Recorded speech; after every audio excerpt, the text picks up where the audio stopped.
There we go. All right, now we're recording. All righty, so welcome if you're watching the recording, and if you're watching again, so you might remember this.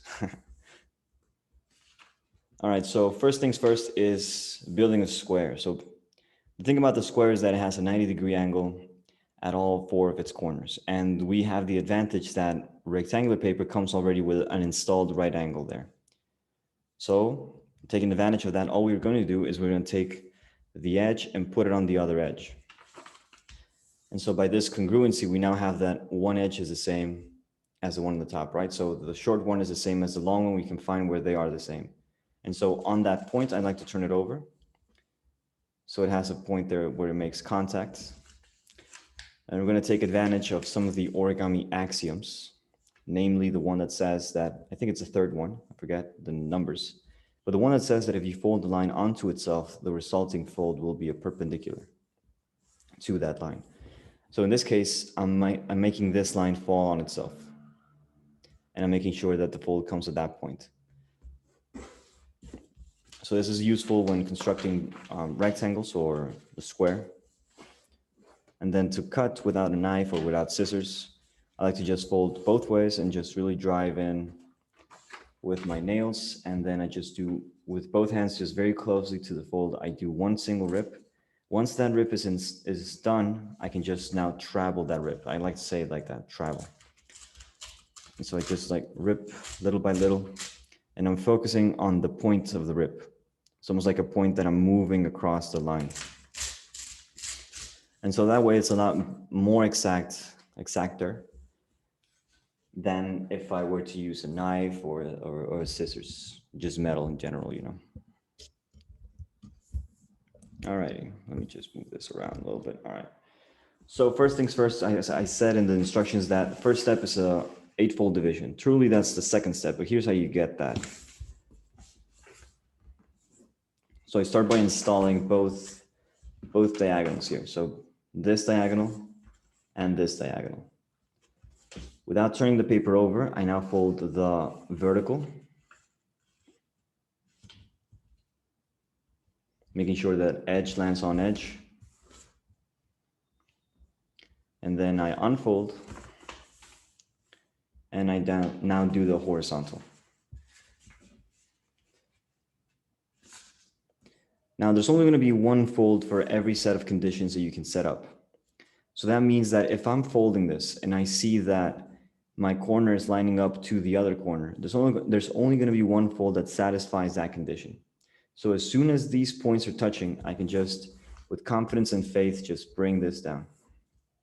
This is one of the things that I like to repeat over and over again in my lessons, because it's worth taking into account, especially if you're a slow folder, if you're doubting yourself a lot, just, you know, it's a good thing to remind yourself that it's all going to be okay and to trust. All right, so here, everybody good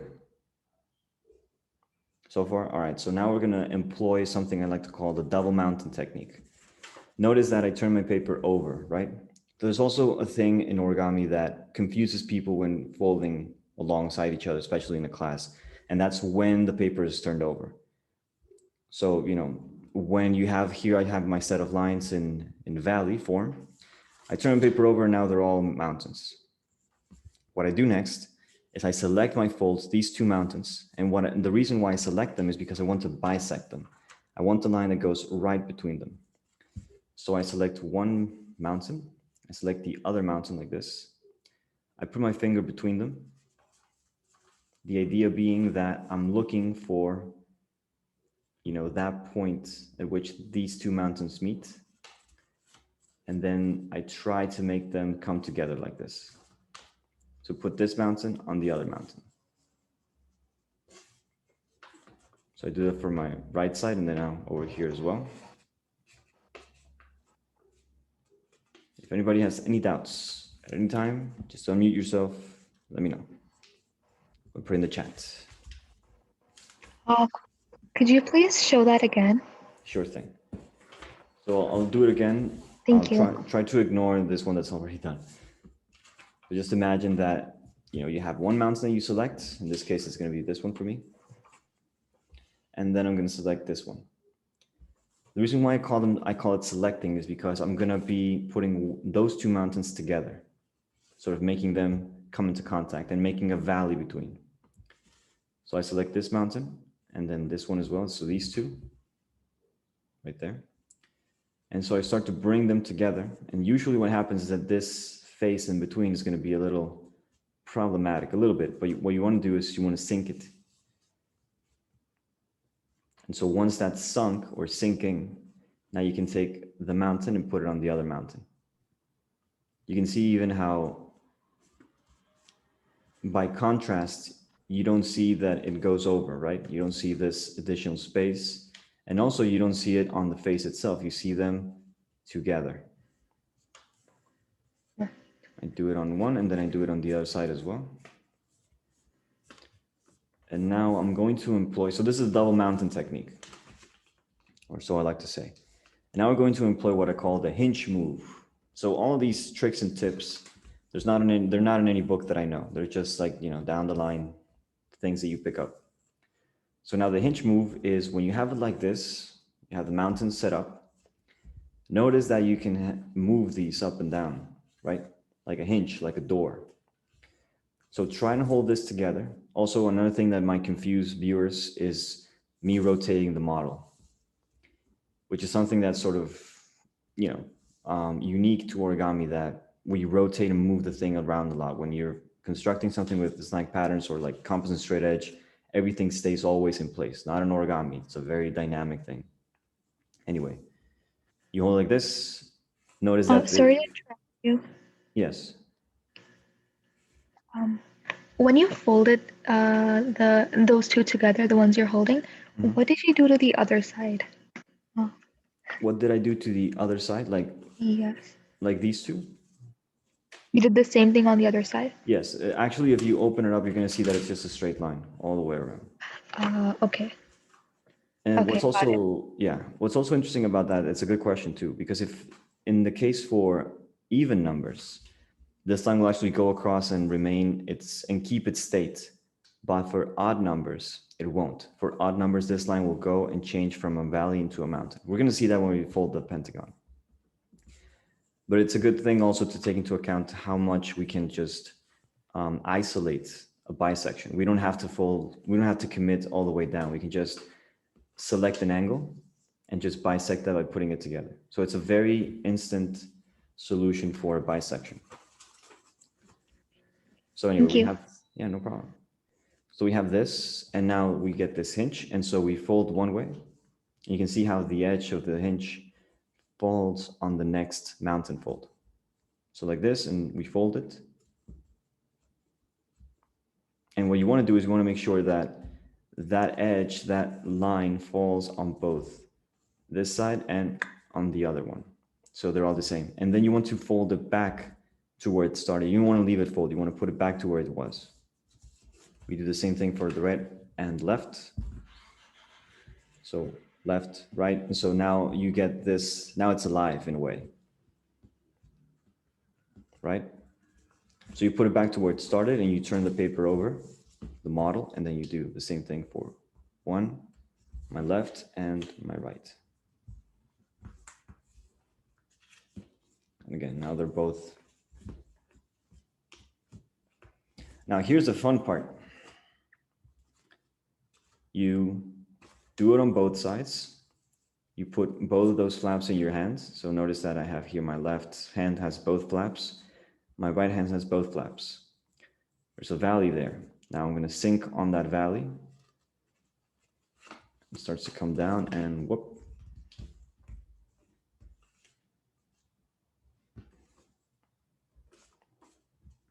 And as you can see, we now all of the mountain valley forms are not overlapping. They're not crossing each other. Can you do that again? Yeah, could you repeat it again? Yeah, sure thing. So we were here, right? So notice how I'm squeezing these two and I'm squeezing over here these two. And this is the move. This is the mechanic, right? So the folds should already be there, and then you just sort of push them. In a way, you bring them together. You bring these 2 points together and keeping these away from each other. They're like you don't want your folds to be overlapping. You want as least tension as you can, employ. So what I mean by that is that these are all falling away from each other. They're not going onto the other layer or the other side of it, right? Now we're gonna do, everybody okay so far?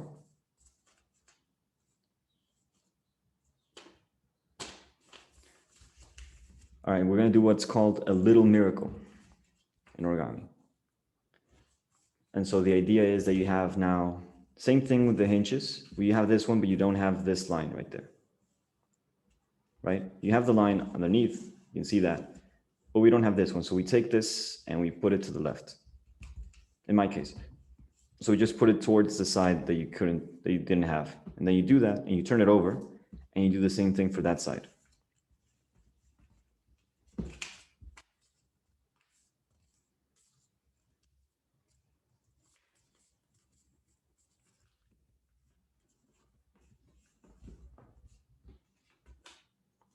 And so now you have 1, 2, 3, and 4 on your right, and 1, 2, 3, and 4 on my left.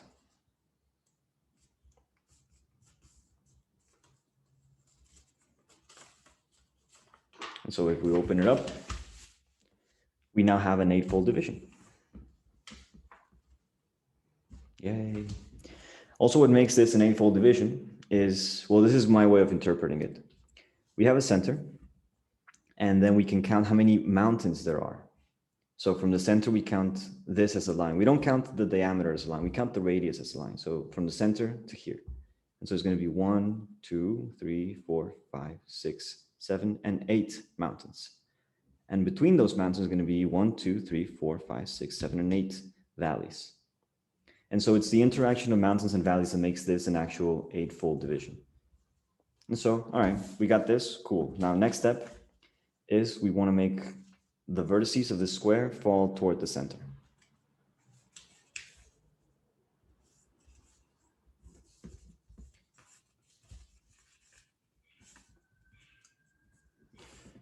A question that you might come across as you do this several times, because the idea is that also that you do it several times in order to have proper tessellation, is do I fold this where these are mountains or where they're valleys? And it doesn't make that much of a difference for now, but it will create different structural problems or situations. So it is worth exploring one and the other and see what works best for you. So I folded my vertices toward my center there, and then I turn the paper over. On your instructions, this is where the two circles are sort of, winding together.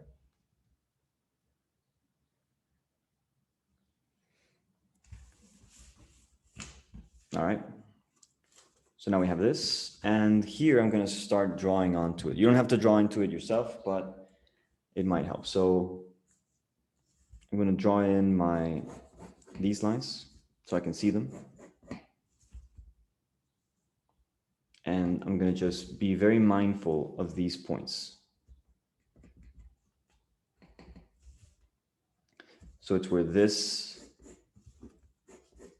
lines where I'm not caring about the line so much as I'm caring right here about this point, yeah? So I'm going to take those 2 points and put it on those 2 lines. So this line goes to there, and this point goes to that line.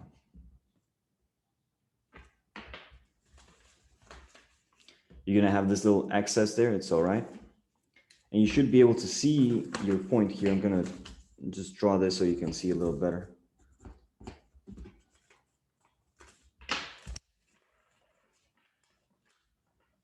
Whenever this happens, I call that a skirt, because it looks like a little dress, like a little, excessive fabric or something hanging out.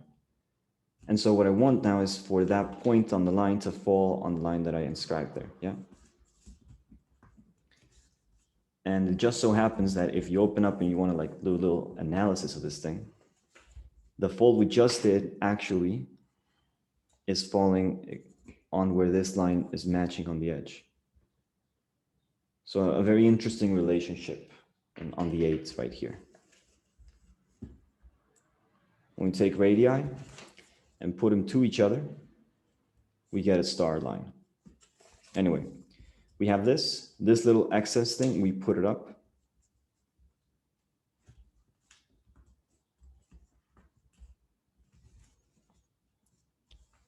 Now in your instructions, it says mountain fold on this part. What it means is that where this line is, right there, we fold that underneath. So it's almost as if, what I do in this case, I put my middle finger where that is, and then I start to, like fold it back. You see that? And so I do a fold that's on that line, making sure that these edges are matching. Sorry, I didn't catch that. Could you please go over it again? Yes. Thank you. Got this? Yes. Okay. So from here, you want almost the line that's where this, so where that is. So what I do is, you have two options here. You can either turn the paper over and try and fold where the line is, which is a little complicated for me personally, the way to visualize it, because you're sort of, lifting your paper up until you see the line. Or I prefer this method better, where you have it like where we were and try and fold this part back using this as a guide. So like that folds back. And so I'm using my middle finger here as a reference, that I'm putting the finger where the line is, and then using my index and thumb to sort of like push, like doing the V shape there. So the V starts where this line is. So it's almost like we're copying that distance almost. On the instructions, when you see a blue line, that's supposed to indicate that that is the line to fold. Black lines are supposed to be edge lines, and yeah, pretty much. And so now, once we have this, we do the same thing with the mountain fold, and we fold this toward the back.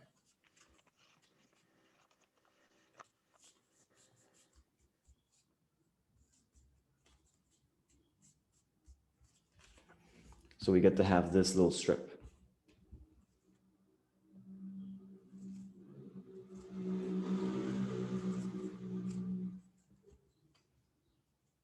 Pretty simple.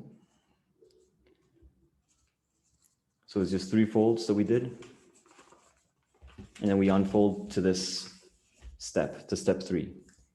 Where we folded so like this. We don't unfold completely, we leave these folded in. But we go back to here. And so what I want you to take into account now is sort of which edge you already did. So in this case, like this edge for me, I already solved for it. I already did my steps on it. So now I'm going to rotate this thing. And I'm going to repeat the folds now on this edge. So now it's going to be these points that fall on these lines. Like these now fall there. You can also use this intersection there as a reference, because they're all going to be the same line. So when this is hitting on this diagonal, that's also where this line is going to be. It's sort of it's a nice little trick. If you're more familiar with mirrors, you can take that much to your advantage, but it's just a flex really. If you want to flex. So we're pretty much repeating the same steps, but now on another edge. So I'm folding that first. Little skirt excess up top. Mountain fold on there.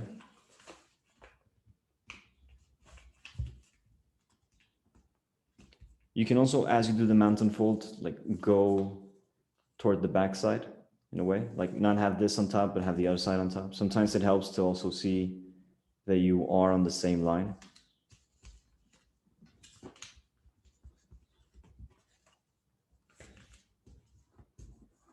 Now you're not exactly exact, don't worry about it. It's fine. As long as you have a clear intention in your mind, I think that's good enough. Because the more you do it, the more precise you'll be able to get it. But it's fine if the first time around you don't get, precise. The intention really is what counts.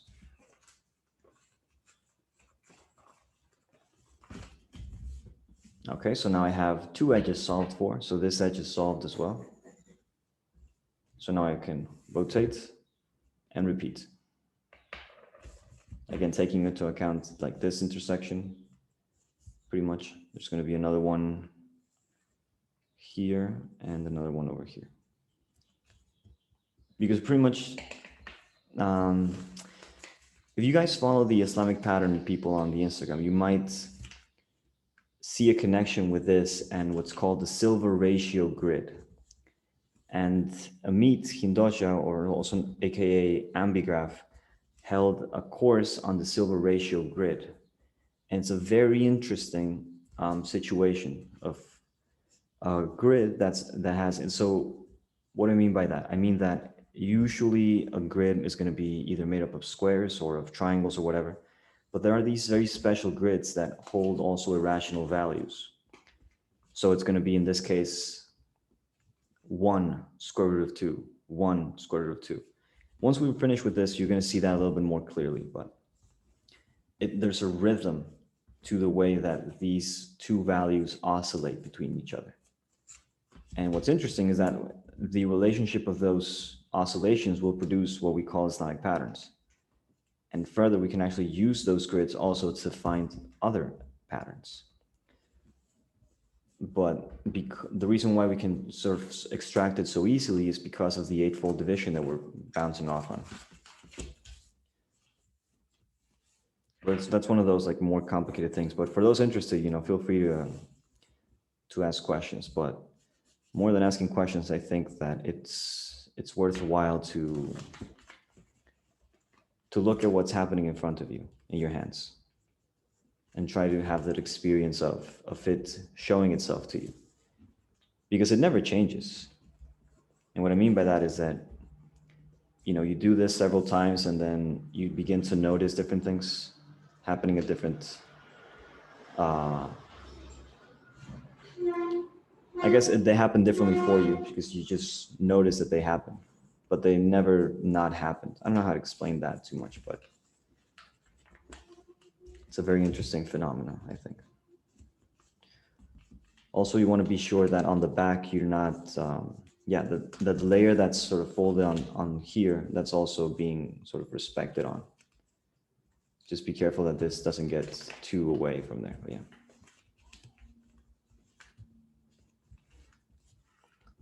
I guess my point that I was trying to make there is almost like reading a book one time around and, you kind of get the idea, but then you read it a second time and all these things that you didn't notice start showing themselves to you, and you grow and you read other books, you go different places, you meet other new people, you get new ideas, and then you read the book again and you see it in a different light.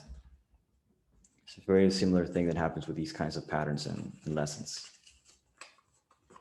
Because I've folded this pattern many times, but this is so this is like a new interpretation for me. I'm gonna inscribe the lines I just did with color so that they're easier to see.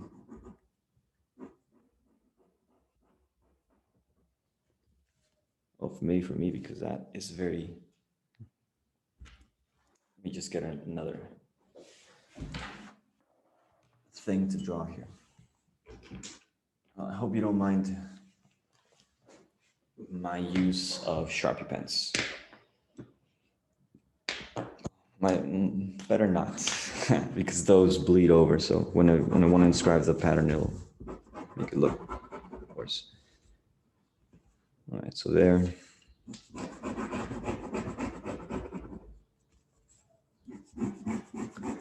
How you guys doing? You got your 3 lines on all 4 edges.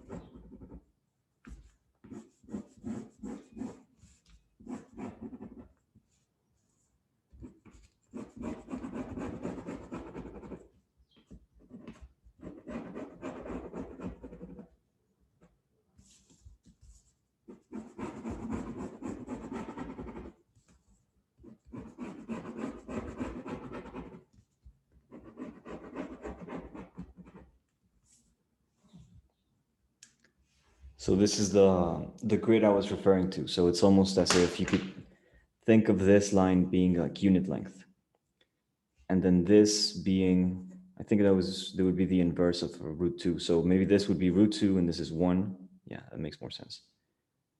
So this diagonal is the same as this value. You can see it by, well, maybe I should just show it, but there it is. Oh, no, it isn't actually. It does match something else. So maybe this is root 2 plus 1. Interesting. Just this grid is very interesting, but this is what I was sort of going on about. 1, root 2, 1, root 2, root 2 squared, maybe. I don't know. All right. You guys got this grid going on?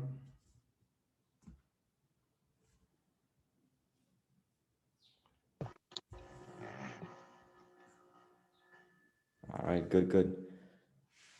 So now what we're gonna do is we're gonna start inscribing just 2 folds at the same time. So it's gonna be, we have some landmarks here. So we're gonna fold a corner to there. So our corner to there. This is almost a little bit difficult only because the layer on the back is gonna want to like pop out at us, but we wanna hold it down as much as we can so that this stays on the line. Giving up. Never surrender.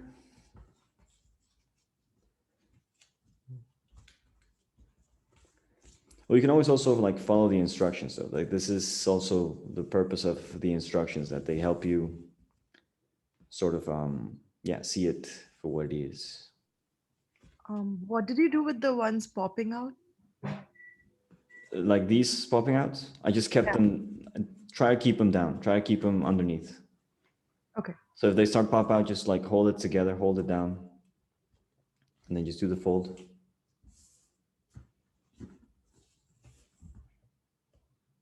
And so you get that. And then now here is going to be the second landmark. So here was the first, where we folded this corner over to here. And now we're going to fold the corner over to this one. So here first, here second.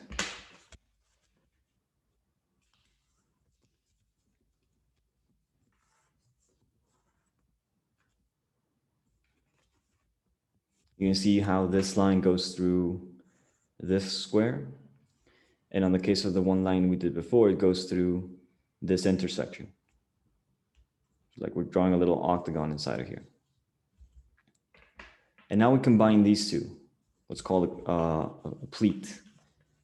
So we have these two lines, and so this line on top, this first line is going to be a valley, and the second line is going to be a mountain. So we fold the first one we folded before first, and now the second line, which I have here, this is the second line we folded. I'm going to fold this down toward me.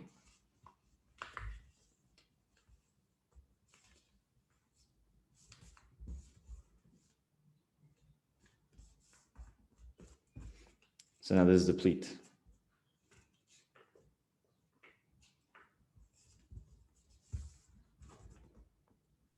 I think this is step. Could you actually repeat that? I think I didn't quite follow where the pleat lines meet. So first fold we did was there, right? You got that one? Yes. Okay, second one we folded was here. Mm-hmm. Okay, so now we put them together. So this first one is a valley, and then the second one we want to fold it down. Okay. You're going to see that it's there, that you fold. You just want to, like, you know, convert it into a valley now. Okay. Thank you. Yeah, no problem.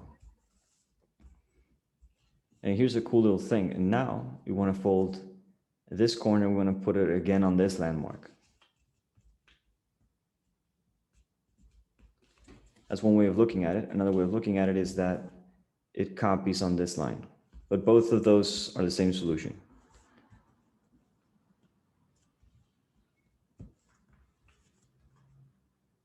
Now the next fold is not where these So it's not where this line is meeting. It's more like where these points are. So you can use this line right there, which is incomplete. You see the lines I inscribed here? You guys see that? So it's like the lines that follow along these.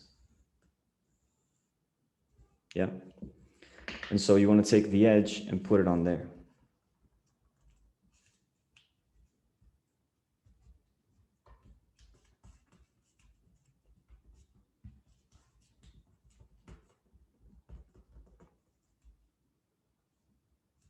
And finally, we now take the little vertex and we put it here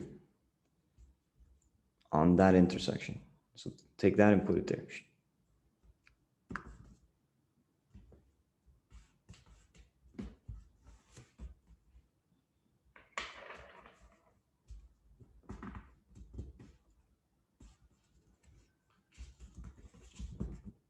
And so what we just did, we now repeat on all 4 vertices. So I can rotate, or I can rotate a full half turn and go to the opposite corner, or half a turn, quarter of a turn, and go to the next corner on the sequence. I'm going to go to the opposite so I can have, this complete. So first, identify your landmarks.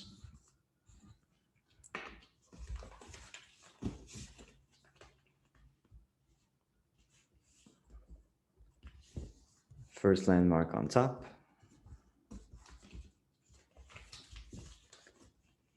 Second landmark underneath that one. Again, this is the trust part where it comes into it. If you see that the vertex lands on the intersection, that's the fold. So as soon as you can see that that is touching, that's the fold you do. So just press with your finger and just drive that pressure over. And now we combine those 2 folds we just did in a pleat way. So one fold, this one first, the one on the top first, the one underneath second. And you want to make sure that the fold you do second is actually the fold that you folded, not some other fold, because it is something that could happen. That you kind of do a fold that's not really the fold we're looking for.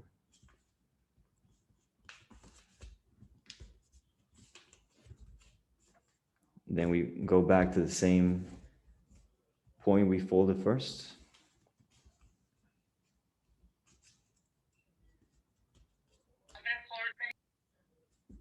Excuse me? Could you repeat the pleating again? Sure. Do you mind if I start over? Not start over, but do it again from the beginning on this corner? Yeah, that's fine. Yeah. So I'm gonna fold this corner, yeah? That corner right there. So my landmark is gonna be all the way across on the other side of it. This point and this point is gonna be my landmark, yeah? Agreed? Yep. All right, good. Take that vertex and we put it first on this top.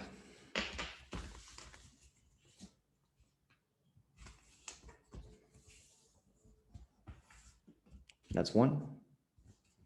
And I unfold and now go to the one on the bottom.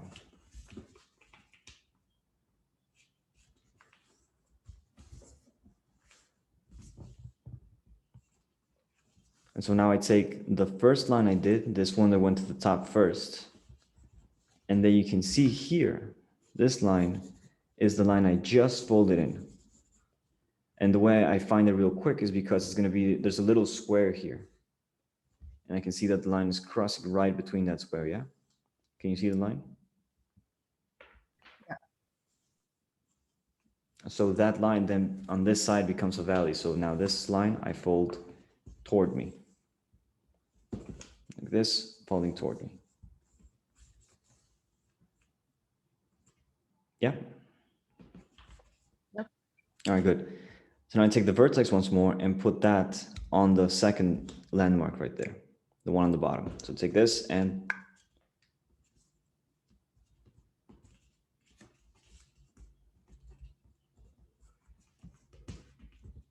another way of looking at it is that the fold is going to be on the same line. It should be on the same line as this. And what I mean by that is that if you put your finger right through the edge, you should feel all the layers on your finger because they're all on the same line.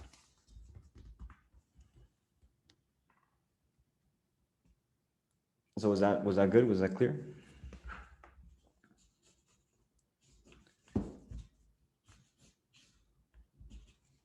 Were you able to get the pleat? Yeah, got it. Awesome. So third fold is where these lines you can see here, there's an intersection, not intersection, but like an overlap of these lines. They're matching. Using those lines as reference, or these points, because you can also imagine that these points are hitting there. That's where we do a fold.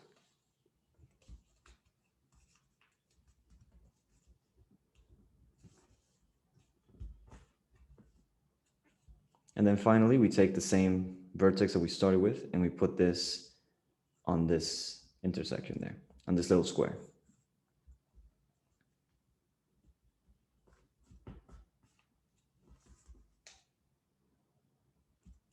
So it should look a little bit something like this. On the instructions, I try to differentiate between layers by putting different colors on the faces. So for instance, when there's a gray color, that's supposed to indicate that it's the back layer. So now we have this. Last one. Vertex that I select, my two landmarks on the other side. I first fold the one on the top.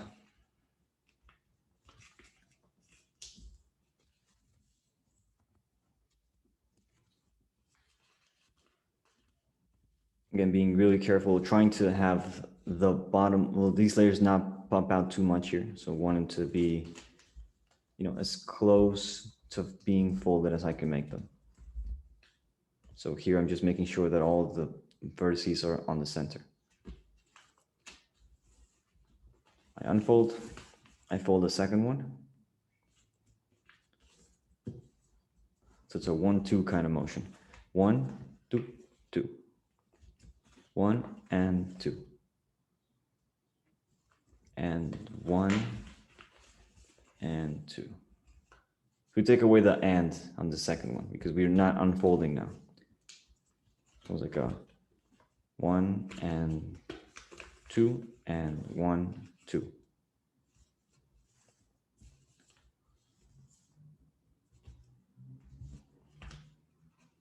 And now we take the vertex and we put it on this bottom once more.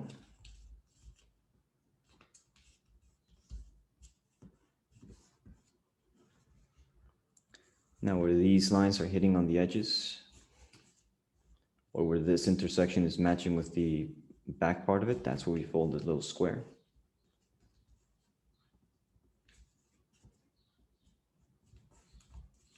And finally, we see that circle on that, this folds.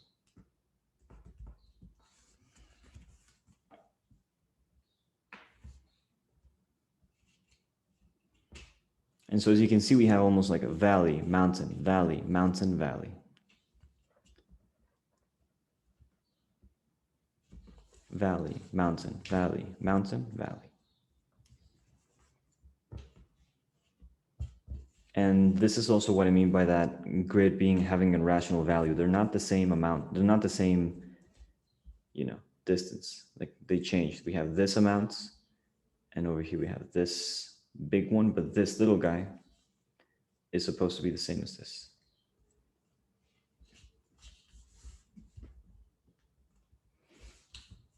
Now I'm gonna draw these lines in, but I'm gonna use a different color just to indicate the different steps. But yeah, this should also help us understand how there's gonna be 2 sets of parallel lines. No, 4 sets of parallel lines.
How you guys doing?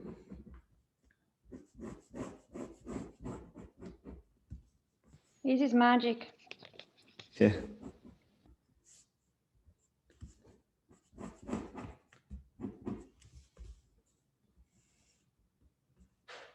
All right, so as you can see, we have our line set up.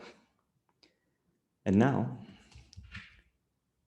of course, this is supposed to be a square. Maybe my drawing is not too clear there, but this little guy's supposed to be, so there's a red square and a green square, and they're intersecting on this point there. But anyway, well, now we unfold completely. And our pattern should be there. So all the information of the pattern is already inscribed here. So now we just have to select very carefully in order for the pattern to really pop out. So I'm gonna inscribe here with a Sharpie pen so you really see. But first I'm gonna try with a pen. See how that looks. See if it comes across. No, it doesn't come across. It's a little bit too thin. All right, so here's what you're gonna do. Try and find the points of the octagon in the center. Almost like select the points of the octagon. So there.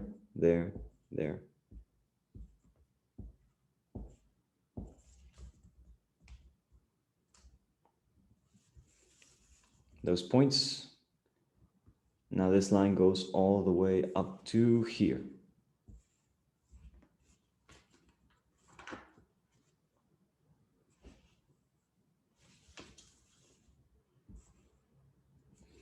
So here's how that looks. It goes from this point all the way to this one. We don't cross over to this side. We leave a little space between them.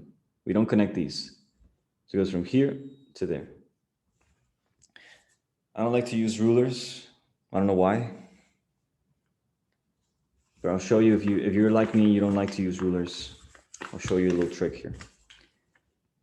You fold your paper.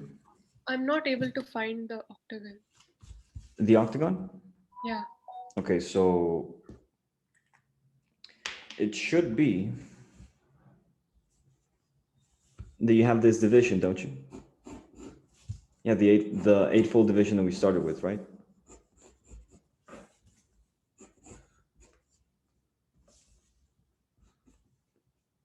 Do you have that?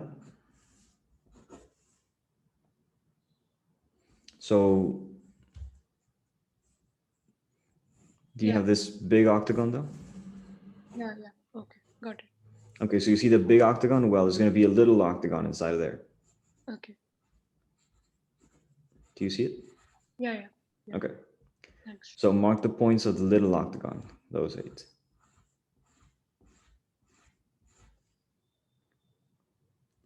And then we want to put the point that's like, I don't know how to count this, but 1 line, 2, 3, 4. Up the point. So on top of this point, I'm going that way. So 1 line, 2, 3, and 4 on this line. And I select that point. Point beside it as well. Now these 2. So these next points are going to be on the same octagon line. So it's almost like on this line now. Do you see this octagon that I'm tracing?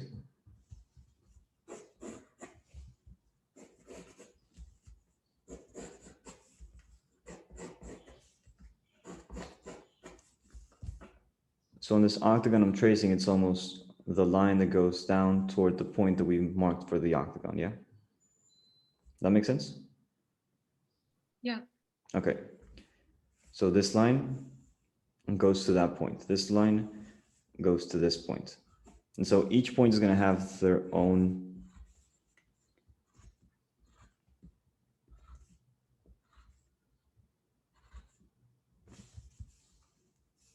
oh, wait, not that one.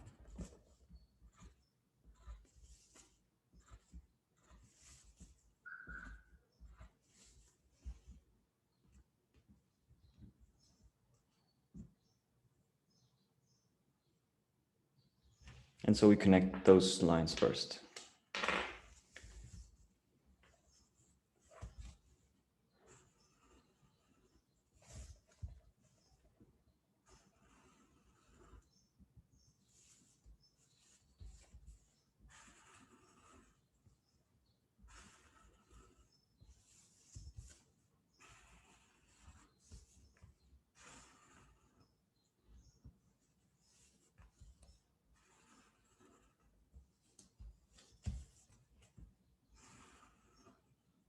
So you were gonna show us a trick without a ruler? Oh yeah, sorry. So you do the fold that you want to get. So with the fold, you fold the line that you want to get, and then you use the fold itself as a ruler. So you use the fold itself here. And so that's a way, of course, you need to have that in a valley in order for this to work. But it's a great way to, like, have a straight line so it doesn't look all squiggly, and you get to avoid a ruler altogether. Can you actually show the small octagon again? I thought I found the points, but I don't seem to have. Okay, sure. So I have the big octagon, which is the eightfold symmetry. Which big octagon? The middle one around the center. This. Yep. That okay, one. you have that. So yeah, almost like inside. So there, and then you take your pencil down toward the center. Yeah. So the first line you come across, you're gonna have a fold there. Mm-hmm. It's almost so that those points that are in contact with the eightfold division.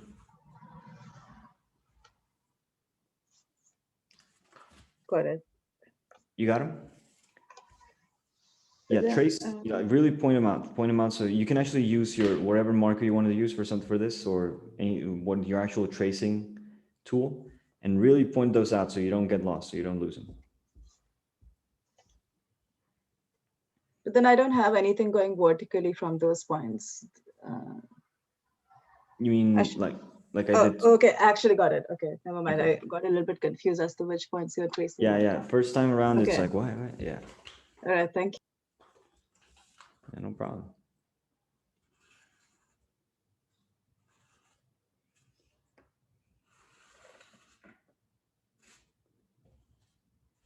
Now, what this is all about, really, is about bouncing light.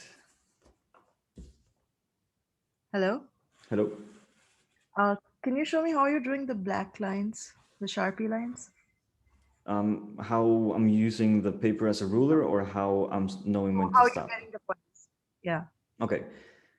So the line that these are stopping in is, all right, do you see these?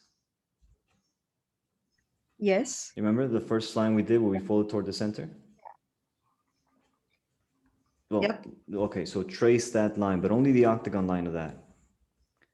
Yeah, I did that one. Okay. So where this line meets the eightfold division, Okay. that's where it takes a turn. So now it goes. Yeah, I mean, I got the outer octagon. I just want the... Okay. So you got the inner octagon though? Yeah, I did. Okay.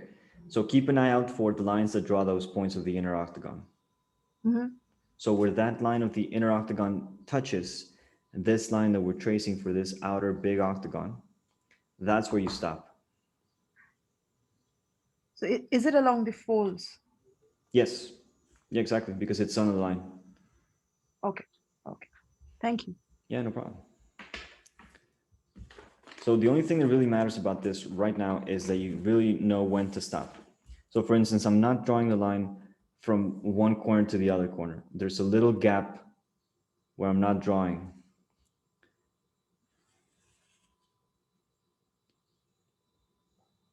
That's where I stop.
We good?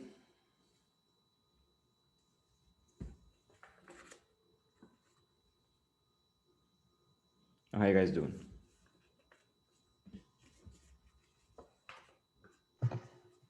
My octagon doesn't look like an octagon. Which one? The middle one, the smallest one. This little guy? Yeah. Hmm. I That think might have to do with, well, when we're folding these, the octagon is formed by the closest one. So it's like where this one is. right. So it might be that when you fold that to the top there, like some deviance might be happening. It's either that or where, because we're using that as a reference, Yes. it's this little guy. Yeah, I think I messed up in the triangle folding, the first one you showed. Like here. But you should have lines though. I mean, you should have some lines. There might not Yeah, be, yeah. I have, So yeah. try and use the same lines that I'm indicating, at least for now. And as down the line, you might try again and look for the proper. But at least so it helps you understand which lines we are getting at least. Yeah, I understand that. Good. This doesn't look right in the center. Yeah, that is an eyesore. Well, but it'll be fine. Well, what you can do also is not use a Sharpie pen and just use like a pencil for these that we're tracing. Yeah, I'm And using a pencil. then here's what you do in order to like save it. You can fold it like this once we're tracing the pattern completely. So notice how I folded like half, Yeah. and then half again. And then on this part, you can use, again, your pencil and draw a little offset that's proper, that's more looking right. And then with a knife, with an X-Acto knife, you can cut at it. And it'll trace the pattern on the whole deal. And because of the cutout and the offset, even though it's wrong, or wrong, quote unquote, because it's not really wrong, it'll look better. Okay. It's a way you can save it. Yeah. So for this part now, we're gonna, you see the guys see the little square here?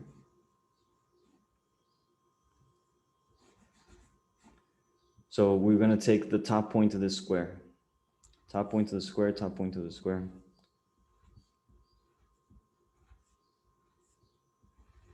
Yeah?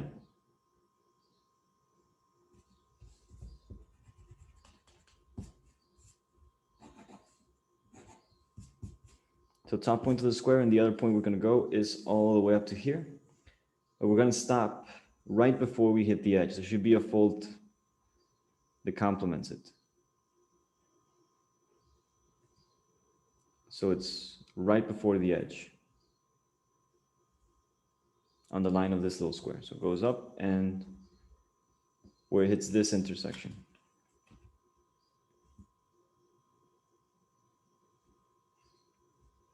There's also going to be a little square here.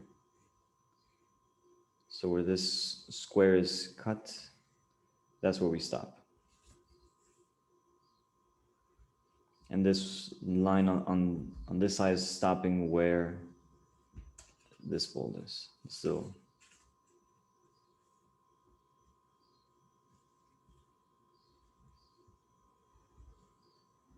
you can see there's also going to be like 4 points on there.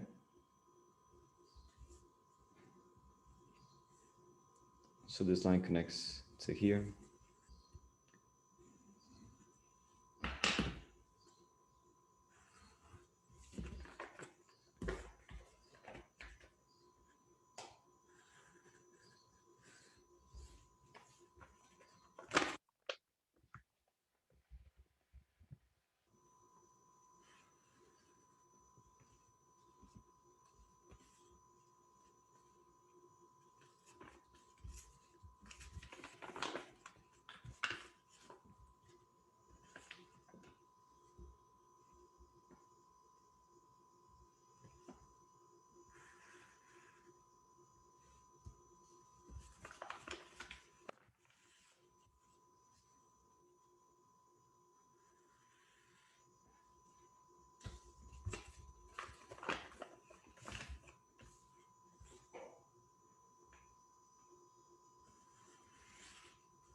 How you guys doing?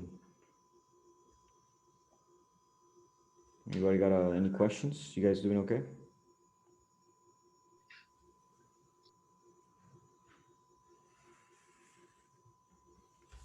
I didn't get the squares at all. Hmm? I didn't get the squares. You didn't find the squares? Nope.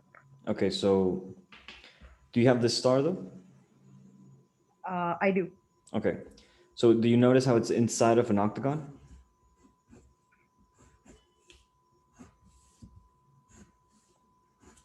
You see that? Yeah, I think I do. Yeah. Okay, so that octagon, you extend it.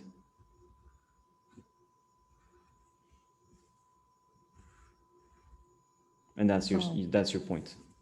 Okay.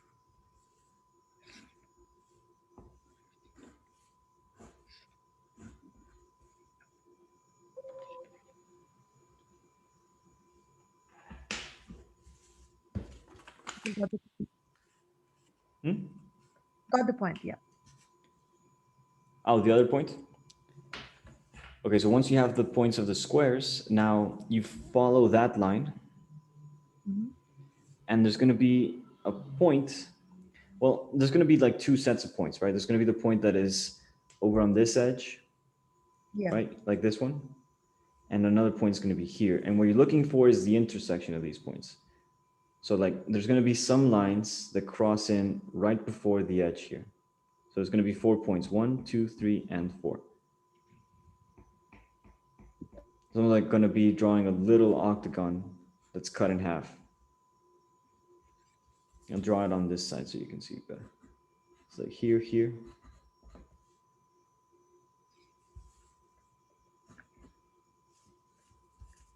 So try and like look for this little octagon shape.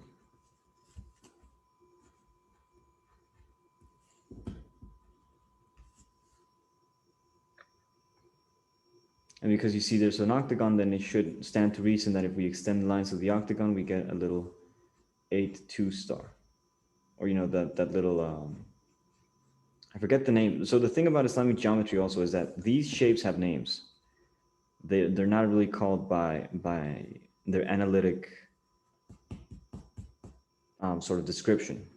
Rather, they actually have names.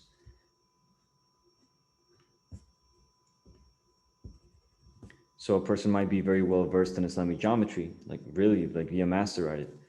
You can then tell them like, oh yeah, that's the 8-2 star. That's usually my way of calling it because that's sort of what constructs them, and they will not know what you're talking about. But if you call them by their name, then it's like, oh yes, of course, that shape.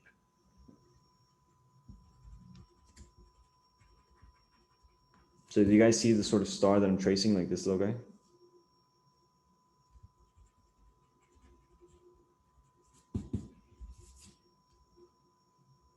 Well, that star is sort of what's going to be connecting to the squares. It's on the same line as the square, as the square points.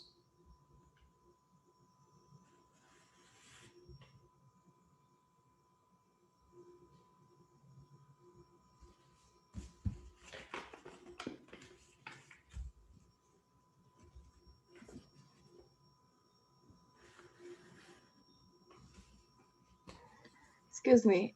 Yes. I'm actually a little behind. So after you did the center octagon, and basically, I don't know if you can see your video. Yours? Yeah, I can see yours. Yeah. So I'm at this point, and I don't quite understand what what lines you trace for those extensions, like the squares, I think. For these?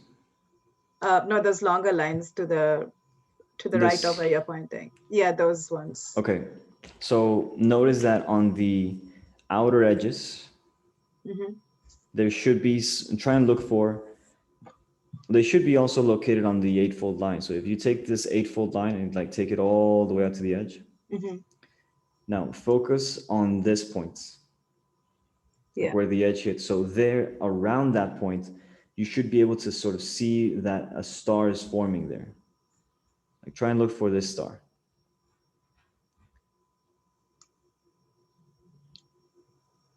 I see.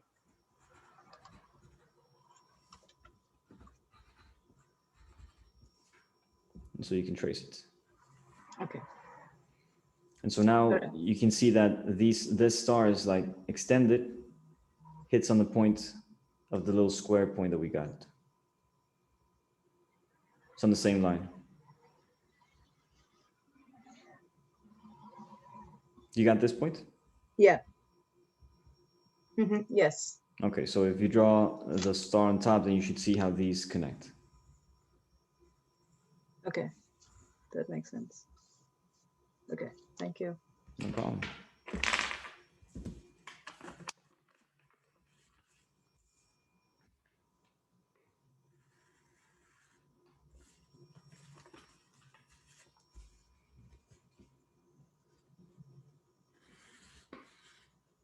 So if there's a thing that's missing in the instructions, it's which lines to trace. I could just give you the this, and then trace. But yeah, this is that part. It's not entirely obvious, but it is evident. Like you can do the little back and forth. Like, wait a minute, what is that line? But it is difficult, especially if you don't know what to look for.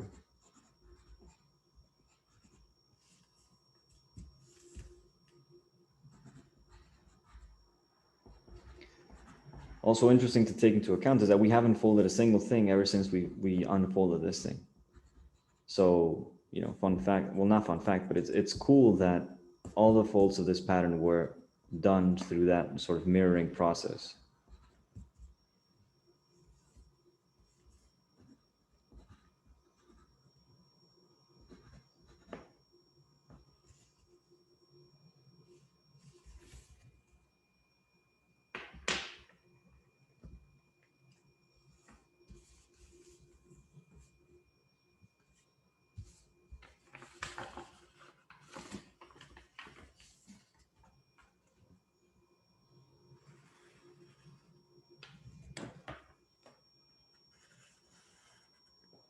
And again, like I've folded this pattern in many different ways, and I think this is my favorite way of folding it now. Because of how much it actually is origami. Like it is actually something that requires some folded over to get it. Usually it was more like fold, unfold, fold, unfold, fold, unfold. But this is more like, no, leave folded and then pleat. So it's a lot more versatile.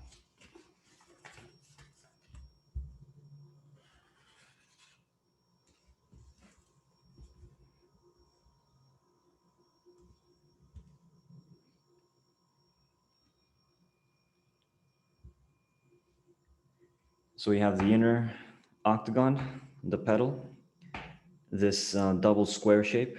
It's actually made up of two squares. Like this, we can bisect this, not bisect, we can dissect this as being made up of two squares. You can see how, oh, well, we of course we have here that square, but because now this shape and this shape are actually two halves of a square. So the total area of this is two little squares. All right, so we have that shape, the rhomb, and now this that is similar to this, but now this shape will be what I call the shield. I don't think it's called a shield. I think it's more like a shooting star, I think, translation of it. But this now we're going to use this little square that comes up. Little square that comes up.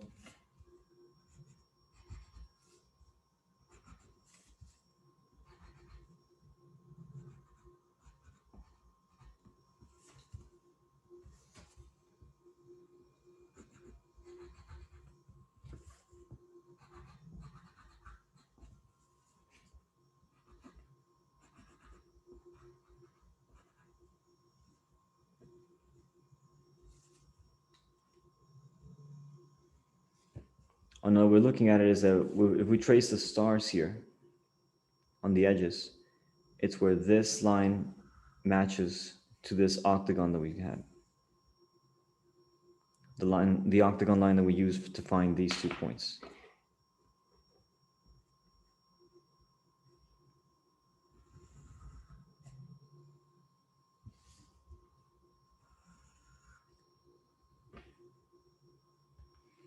Now, we could do an extension of this in order to do like the proper folding that I am sort of using the edge itself, you know, as a ruler, but we don't really need to, as long as you can like hold it in place enough, even though it's not a complete fold, holding it in place enough that you can just.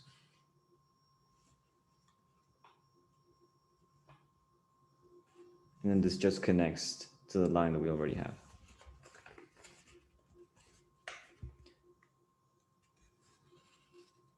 And what's nice about this is that we don't have to fold something that's unnecessary. You don't have to fold all this information that's not really part of it.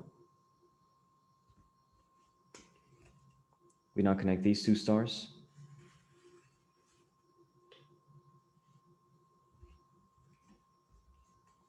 Over here too.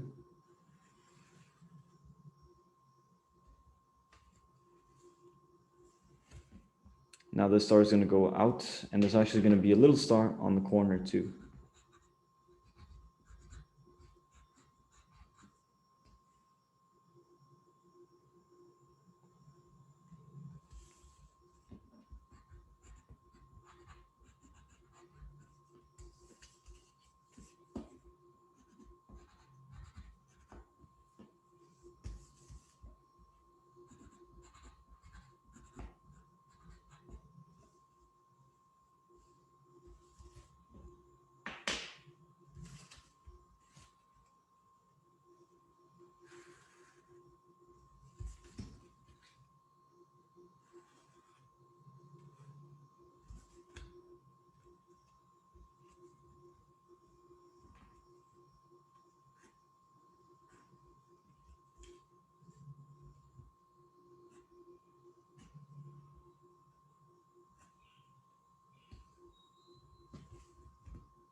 So how you guys doing?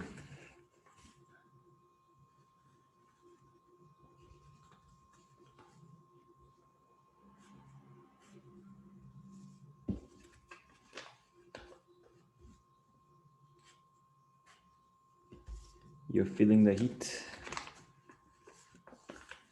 Sorry if I'm not engaged. I finished a long time ago and I'm working on something else. Yeah, it's probably smart.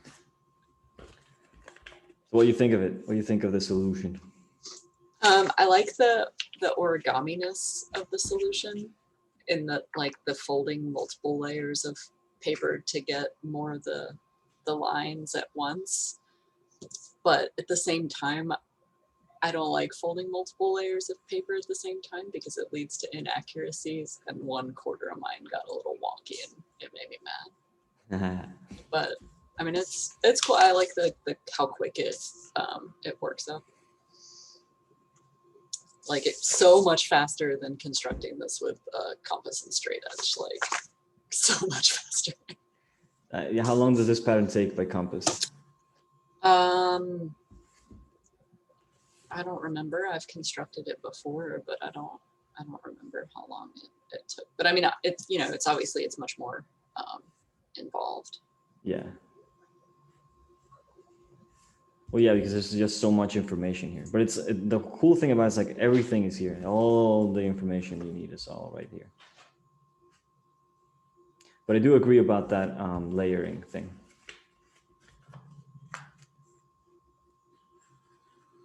So it really boils down to like paper selection and whatnot. I guess you can get away from the inaccuracies if you cut it,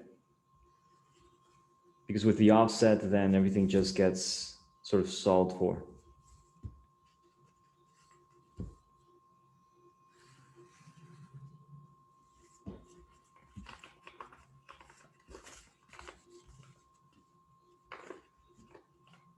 What about the rest of you?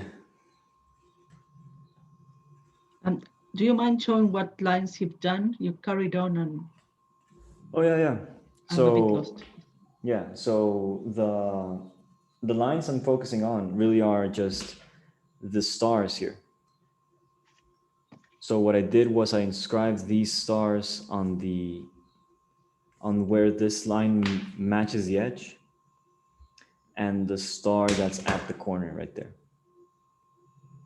So you can see that there's a little bit of a star. You see that little star? Yep.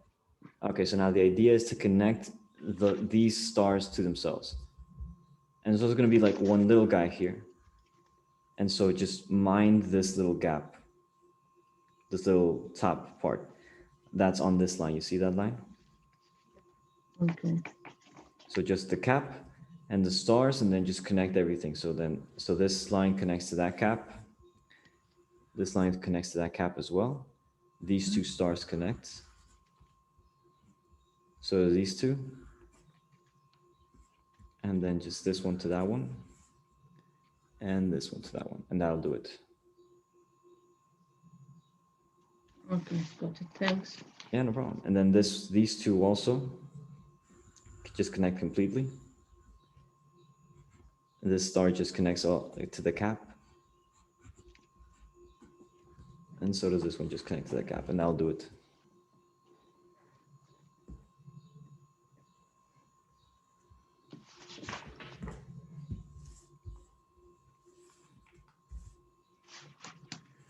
So in a way, we could just trace like the line completely and just erase the little spaces for the gaps for the stars, I guess. But I guess it's also fun to see it for what it is, that it's just like the line comes in, hits the point, then bounces off, and then hits the point and bounces off. And so we actually have a regular octagon if we were to just see this system.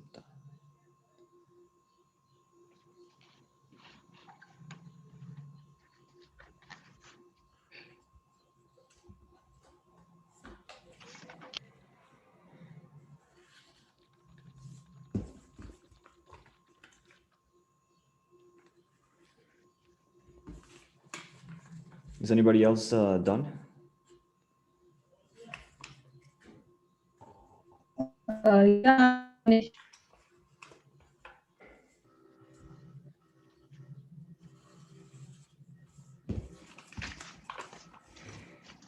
I kind of squares. Excuse me? I think the volume for your mic is a little low, I think. Oh, sorry. Oh, there you go. No, I couldn't hear you.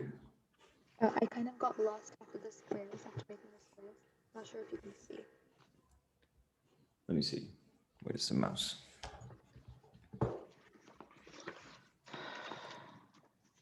Oh, there, I see you. Where you are? Lost you.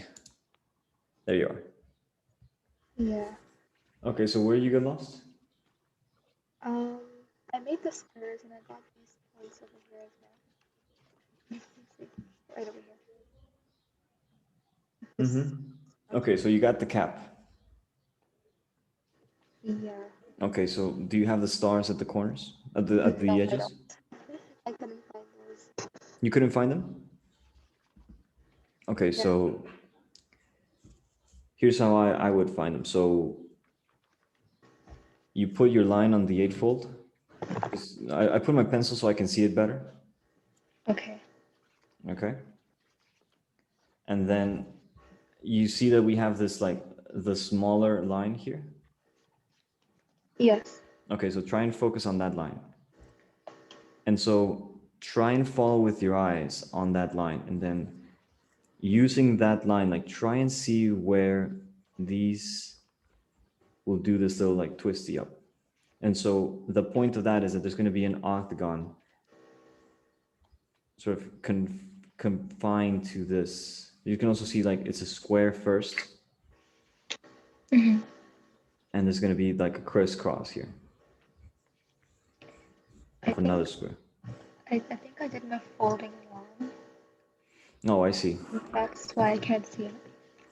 So in that case, try and fold or try and follow. Do you have the top part of the square here? Yes. Okay, so try and follow that line, because that line will also be part of the star.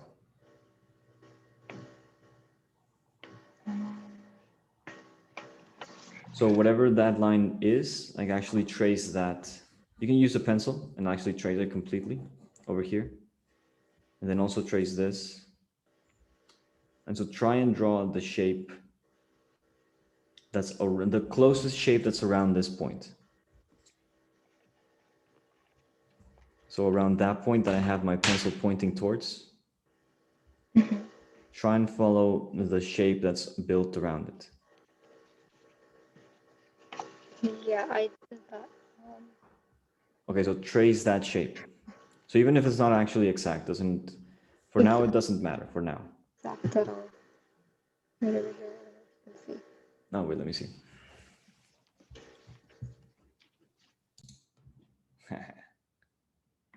Pause the recording.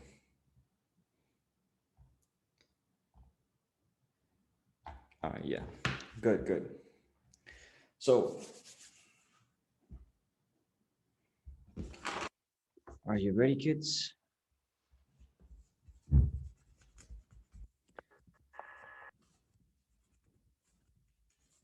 So we're gonna start once more. So take out another fresh piece of paper. And you can always follow the instructions and follow the recording, which will go up on YouTube, but I will send you the link. It won't go public, but it will be up it will be unlisted. So you can go to my YouTube channel, you can find it there, but I will send you the link to your email. Just as much as you receive the invitation for this, you will get the recording. Even if you didn't attend the session, you will get the recording to your email. So down the line, if you just want to get recordings, be sure to just sign up either way.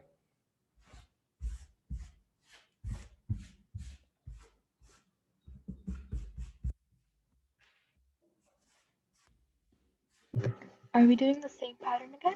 No. We're going to do a solid now. We're going to do a 3D object. Okay. The 3D object in question is called the Small Stellated Dodecahedron, also known as the 5/2/5. No, comma 5. I'll show you a picture of it real quick.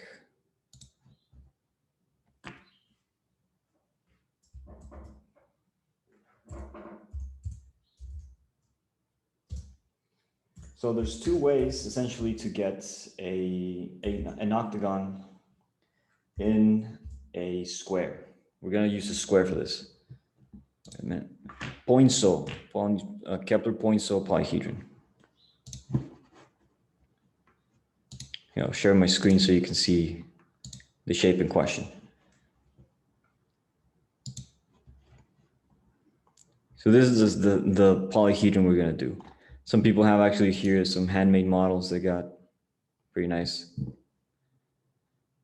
We can approach this in many ways. So this is a very simple, straightforward, I think, designs. You get a nice little animation. I love Wikipedia, man.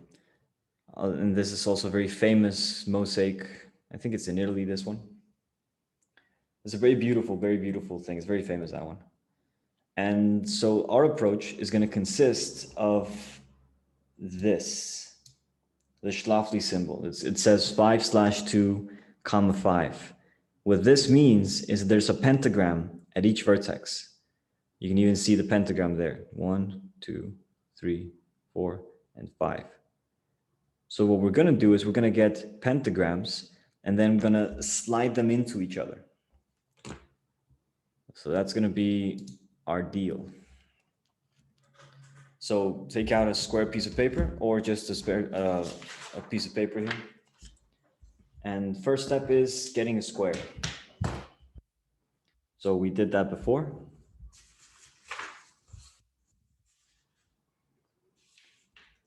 Now I'm going to show you both ways of getting a pentagon. First, I'm going to show you the very, very simple one, and then I'm going to show you the more complicated one. The more complicated one is more exact, and by more exact, I mean it's precisely exact if you follow the construction to the T. But the first one is so simple that even a kid can do it. And actually kids they teach this one to kids, and this is the way to get it. In Japan, there's a lot of, origami culture and whatnot. And there are some designs that involve you using a pentagon as your starting polygon. And what they usually do with that is something that's very natural to a pentagon, and that's a flower. So I forget the name of those like beautiful cherry blossoms. So there's several cherry blossom designs that they do on these pentagon starting shapes. So I'm going to show you how to get that. So first things first, you need a square first. So here's my square. All right. So again, this is the simple one. Oh wait, there's a message. Yes, no, it's all going to be recorded. I screwed up on the pausing thing. My bad. But anyway, square. Fold this half like so. Now, this is the part. This model would be better if you actually have an X-Acto knife or a cutting mat near. Better to use X-Acto knives than scissors, my opinion. So we fold this in half first. And now, because this is a square and this is folded in half, there's going to be two squares inside of this rectangle, right? So what we're going to do is we're going to find the center of one of the squares. So we have so far like this diagonal line. Can I ask a question? Sure. Is there a recommendation for paper size, or does it not matter? On this, I would recommend that you don't use something too small. So use something that's more, I think that would be my recommendation. Something that's not too small and not too thin, because we're going to do some sliding of paper onto itself. So if it's too thin, it'll just be a little too loose. So I think that, print paper is nice, but if you want to try something else, just Can paper work? Yeah, most paper will work. Yeah. So yeah, just be mindful of where your diagonal is on this 2 square, and then you fold the other line like this.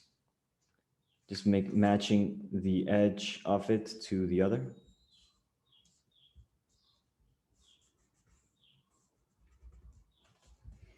And what we care about is where these 2 lines intersect. What we care about is the center of this square. Okay, so now there's going to be 2 on the opposite rectangle, square. There's going to be 2 types of edges: the open edge and the closed edge. The closed edge is the one that's folded. So you take the folded corner, not the top corner that's open. Do not fold the open. Fold the closed. Fold that closed and put it on the center, like this. So this is the Japanese way of getting a pentagon, and I think it's off. Do you mind showing again how you got the center? Sure. So first off, because I constructed my square from a rectangle, I already had this fold. So if you're starting with a square, just fold first this, or don't. You don't really need to, because, well, no, it would be useful. Yeah, fold that. And then once you have this, you fold vertical or horizontal, just in half. Then fold this off bit on the side that you have the diagonal on. You fold the open edge, like the small edge, and you put that on the long edge, and you fold. We only care about the fold that's near the center anyway, to get that. And then we take the closed corner here, that corner, and we put that on the circle. And then we fold that. And so we fold this, and now we take this folded edge that's on the point. Yeah, somebody say something?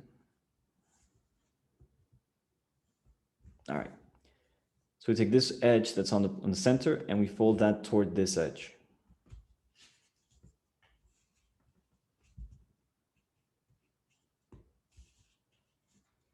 And you want to make sure that the fold is happening there, right there. So that the angle is properly bisected. Now we take the edge here and we put that on this edge.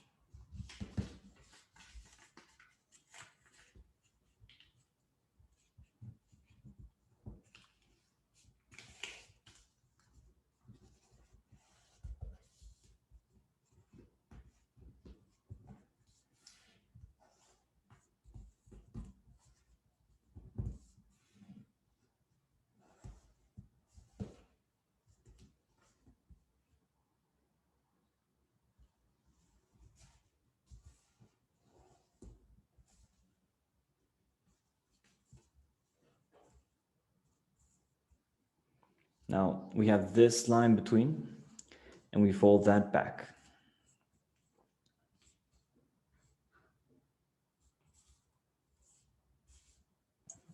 That's pretty accurate for an approximate solution. Oh yeah, this is off by 0.5% or like a quarter of some like part of a percent. It's not even that bad.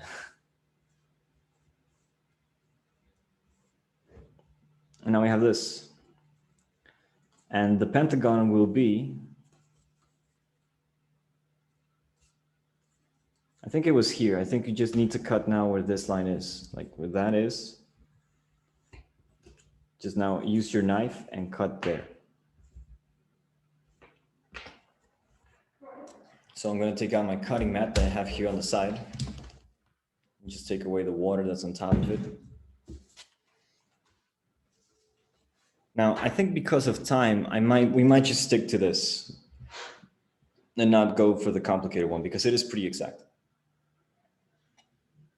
At least for our intents and purposes, it is good enough.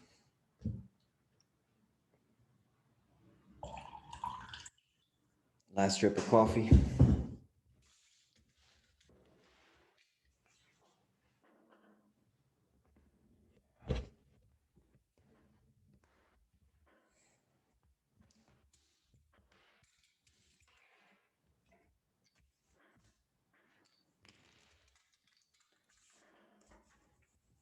And well, of course, if you have a ruler, all the better.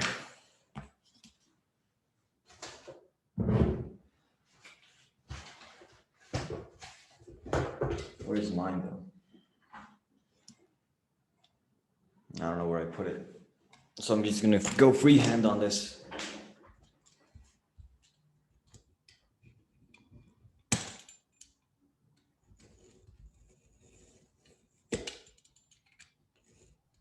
So are you cutting across all the layers on that line? Yes, exactly right. Exactly right. Okay. Can you show again where the cut goes, please? Do you have this part? Yes.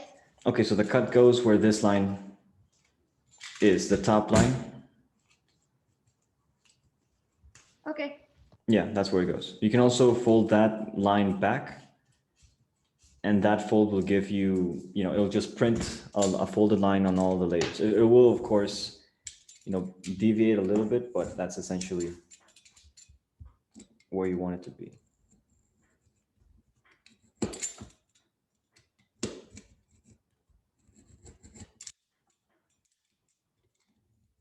There's actually a video on YouTube of somebody analyzing, I forget the name of I'll put it on the Discord server. If you guys are on the Discord server, send me a message. I'll send you an invite. Discord, if you don't know, is a platform where gamers got together and to discuss strategies and just organize themselves for multiplayer games or whatever.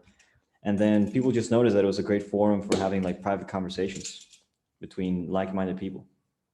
So now it's just a very multi-faceted kind of place. It is corporate, but it is kind of like off the grid in a way, but not really. But anyway, there's a Discord server where we kind of like get together and organize some of these stuffs. And I'll put a video on there, or maybe I'll just send it to you. No, I'll put it there. But this guy pretty much just like breaks down that this method is approximate to some, like it's like I think it was 0.86% off of a regular pentagon, which is not bad. No, I mean, considering the fact that your pentagons are usually off when you fold them the exact way. Yeah, exactly. Anyway, like, It's like, you know, you win some, you lose some, but this way it's just super fast. And for a while, it was like, oh yeah, my method is better, but no. we got to come up with a 7-fold like this. Exactly, that's the thing, yeah. This is an approximation even. I think there is an approximation for the 7, a Japanese way to get it, but it's way off. That one is so off. Like if you get lucky, you might get it. You know what I mean? That's not ideal. So what I'm doing now is just turning all these lines into mountain valley configuration. That means because we folded them, just with the overlap, like the folds. Well, let me get that Discord server for you link. I'll put it in the chat. I got it. You can keep going.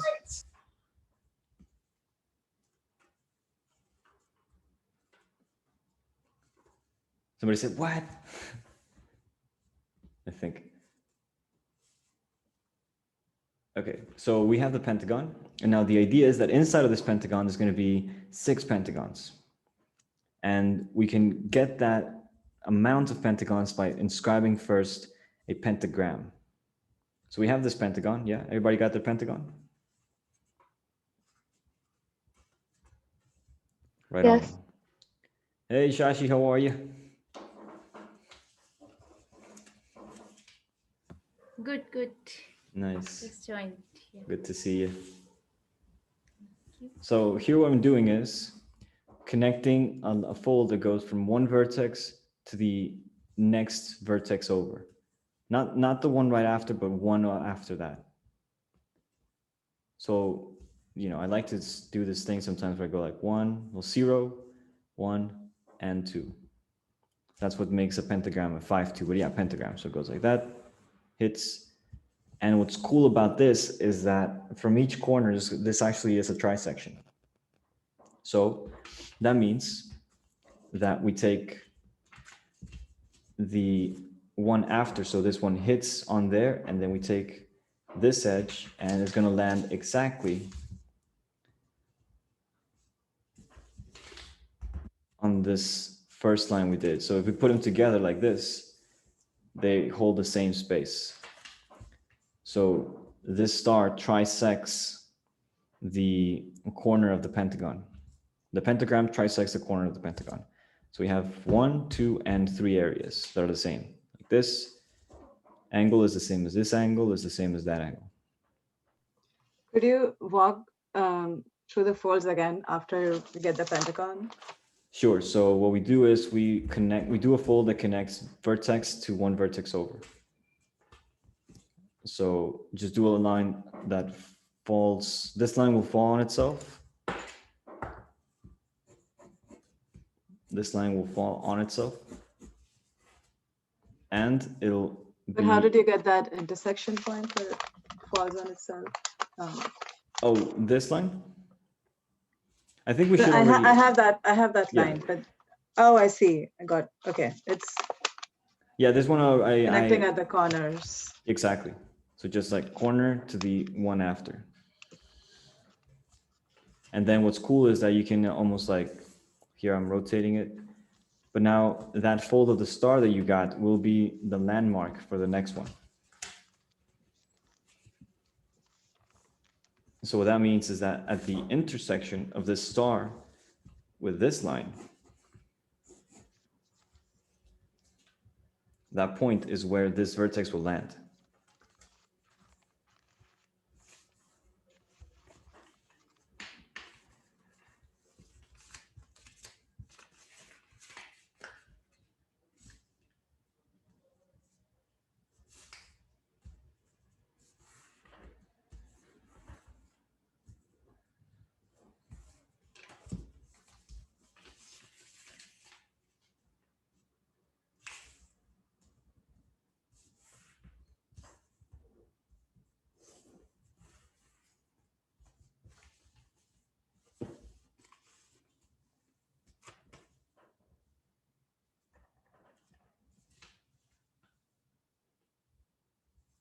We good?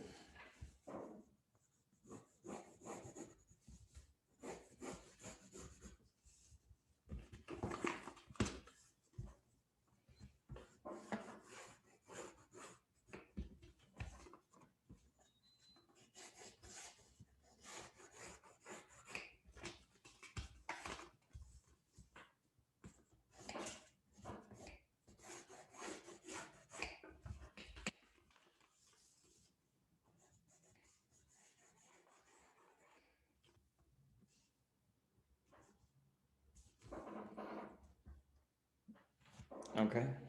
Everybody got this so far? This is the pentagram. All right. So here's the next part. Notice that when we fold a star, the pentagon that's inside of here is completely enclosed in the fold we just did. See that? How it's completely inside of it? So what we do is we fold that, and with that we then fold the next star with that folded in. Ideally, you want the fold to be exactly on this line. The problem is that if you start folding and this like lifts while you fold, it'll create a little deviance. So what you can do to avoid that is fold it back. And then you can pull on it. It'll be a little, I think this is a little better. And then you fold one and then you fold the other as well. If it helps, you can unfold the first one you did. Because what we care about now, first and foremost, is to construct another pentagon.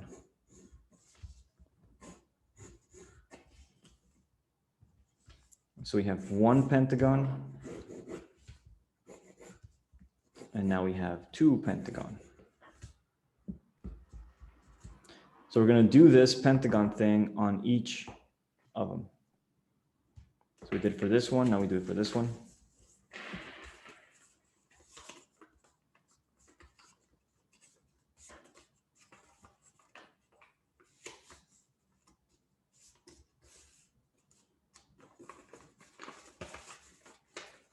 And then the third.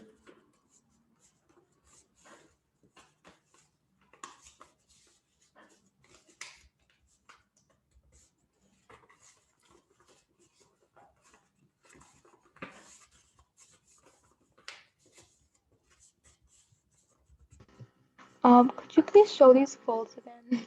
Sure. So what I'm doing is, you got the star, right? You got the pentagram? Yes, I got that. Okay, good. So what you do is you fold the pentagram once more. So you fold one at a time. Yeah? Okay. Yeah. And so notice how the pentagon is completely like within this fold. Yes. So what we do is we trace the star line that describes the pentagon with this overlap. So what I do is I fold this pentagram line, I fold it back. Oh, okay. I got it. And so I do that, and then I can unfold so it doesn't get in the way, and I fold the other one too.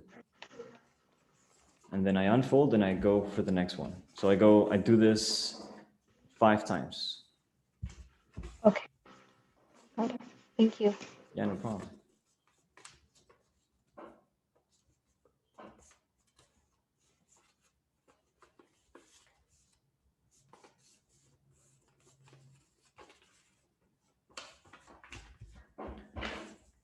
And so there you go.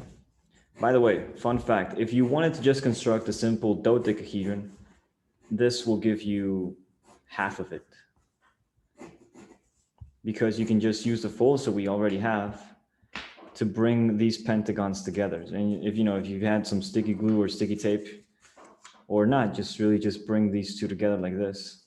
You can even like hold those together like that, this, and just do a fold here just that holds these in place.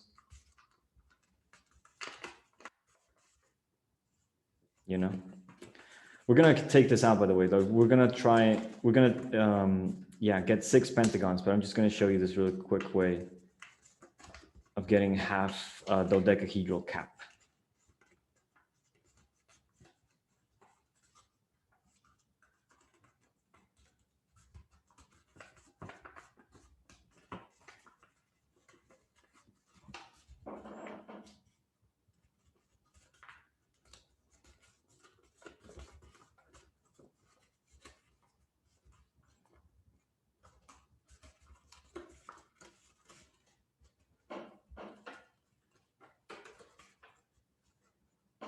So now if we did this once more, we just put another one underneath, and then, we get a dodecahedron. So yeah, quick way of getting a dodecahedron, if you're so inclined. And I guess just to show you how that would look like, we're gonna put a pin on this. So we're gonna we're not gonna cut at this yet. We're gonna just hold, I'm gonna hold it in as this for now. I'm gonna do another one just like this one. So I'll take out another piece of paper. I'm gonna cut it into a square.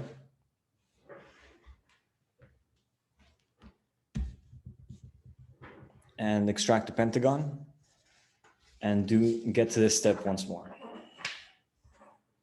And then we're gonna cut each of these pentagons in order to have 12 pentagons total.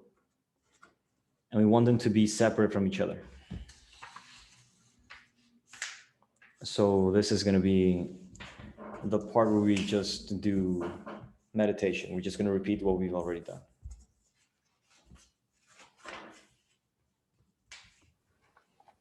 Just one question. You said we get a dodecahedron.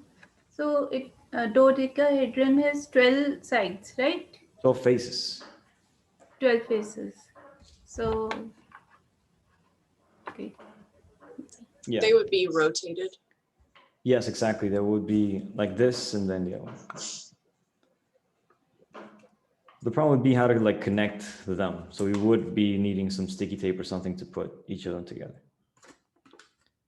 if we were so inclined to use this method. Understood. Or don't, so when we put them together, not really to have them like this, like two caps, but more like to have them be overlapping a little bit. So actually you have them be like within each other. So then we won't need two, we would need like three in order for this method to actually give us a proper. It'll be like an onion layer thing, just putting them over each other. But at least no sticky tape. But what we're going for is not that. We're going for a small stellated dodecahedron. The 5/2, 5.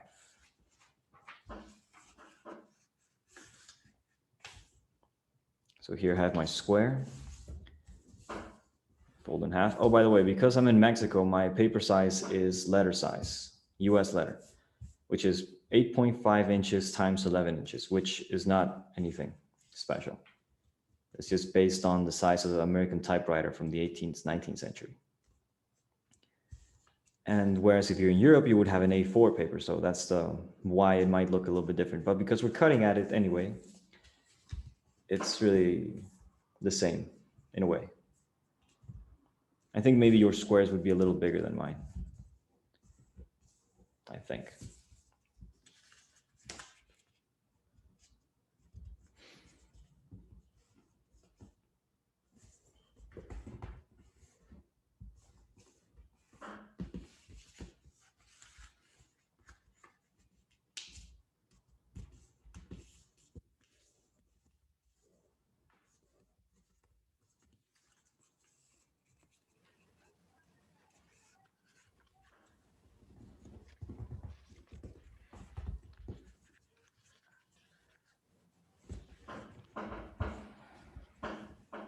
So I'm going to cut it off screen so I don't have to move around the mat anymore.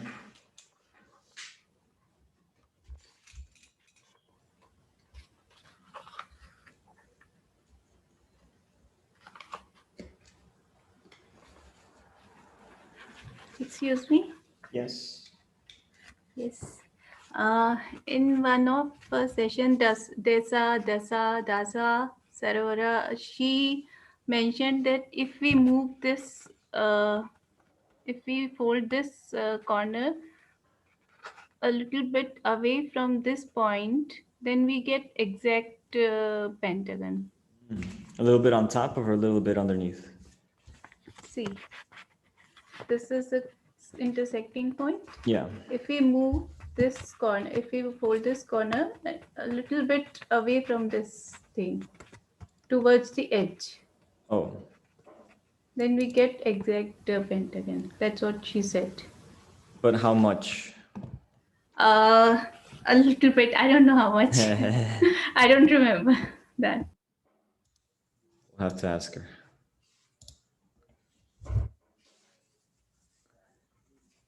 Yeah, that's a good thing to take into account, that there are some tips and tricks in order to get a more precise solution. She's on the Discord, so we might ask her through there.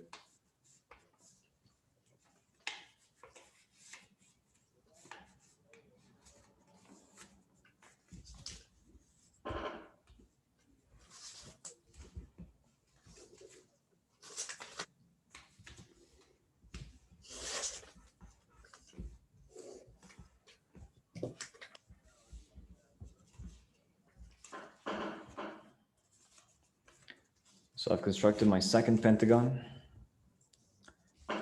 Now I'm going to go ahead and do the pentagram once more.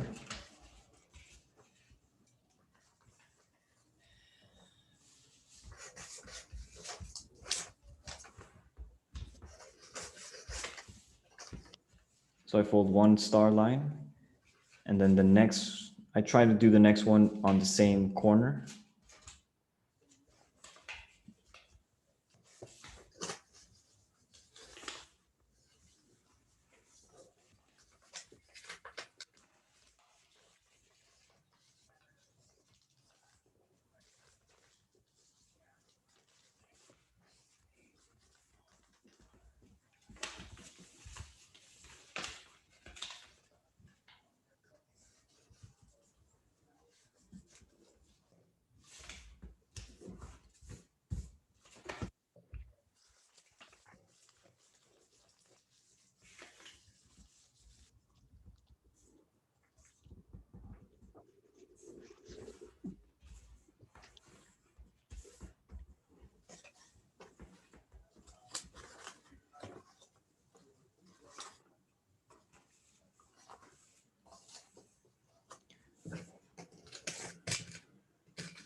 Shraddha says that she has to go as well. Thank you for being here.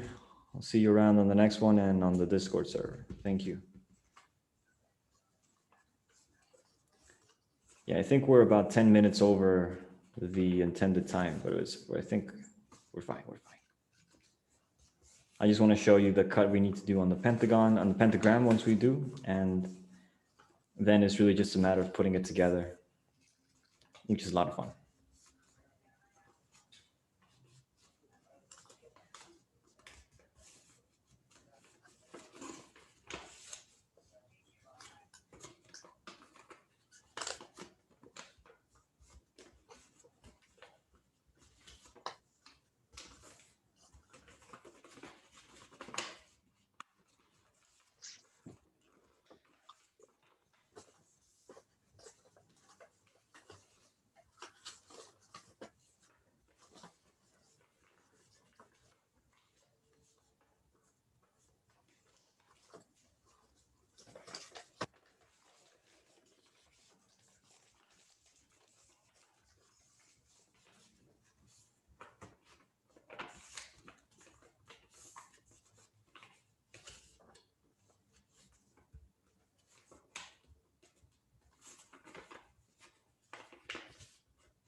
So if you have both of your dodecagonal caps,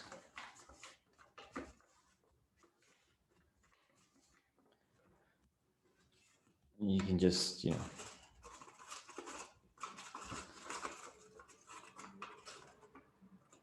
is kind of difficult to get like them to match perfectly because it does have like some, like just putting all these edges to match.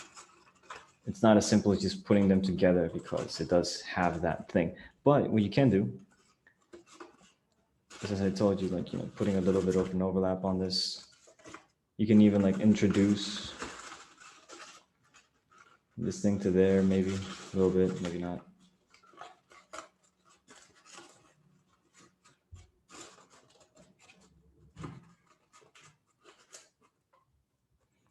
But at least that way, you get them with an overlap, and so you would need a third one for this thing to be, maybe a fourth even. through this method. But this is, again, this is not what we wanted to do. Just a little detour. What we want is to cut away these pentagons. So we want to have a stack of 12 pentagons.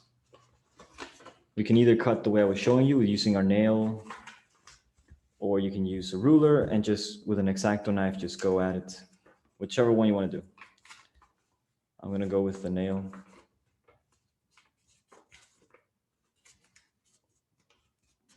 The thing about the nail is that it involves you to be very, very careful as to not fold another line when you go the opposite state. So because it does need a mountain and a valley, both of those need to be on the same line exactly.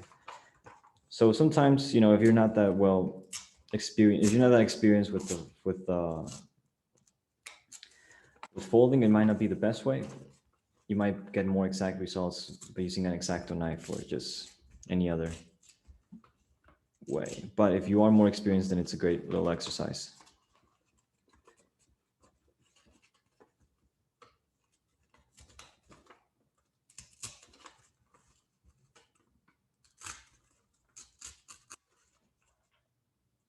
So we want 12 of these, right? So there's 1, 2.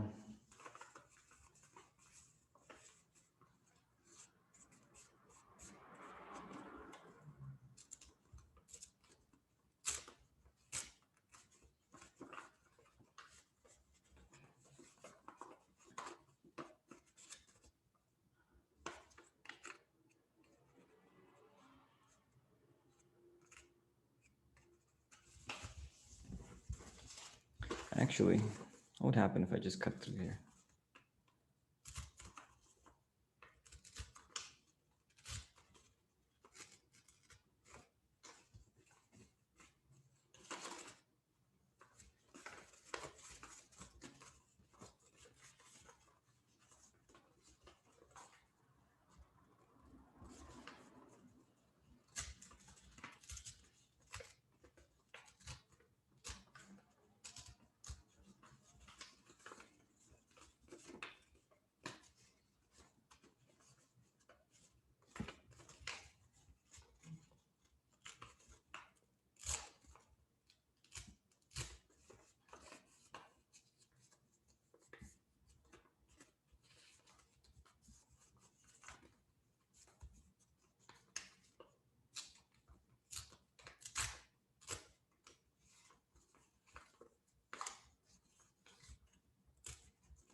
There's 2, 3, 4,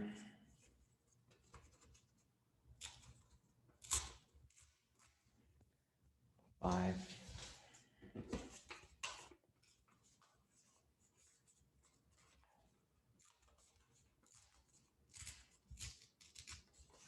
6.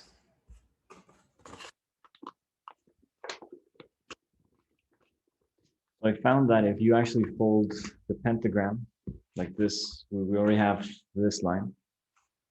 If we cut through there, we actually do get a nice little solution. Like it's a great way of just like saving on time a little bit.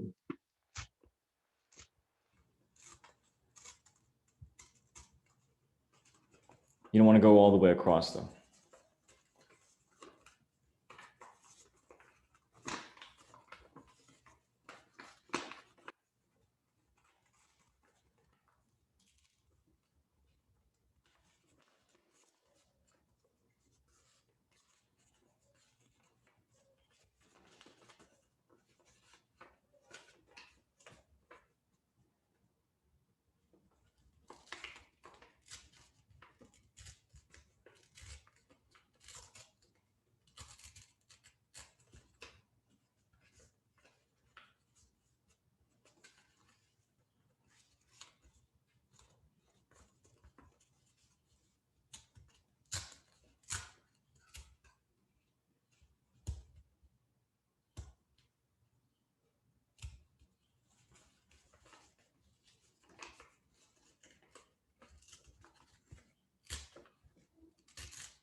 Yeah, that one I think I might have taken a little bit too much out of it.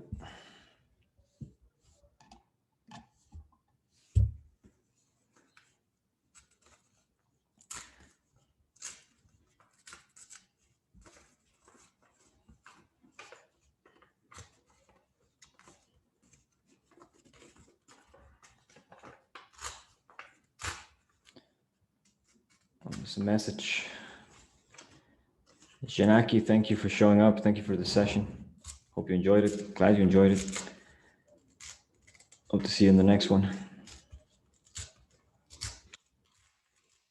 Thank you guys for being here, by the way. If you got to go and stuff, and if you just go, but anyway, just wanted to let you know that I appreciate your presence. I hope that these designs are to your liking.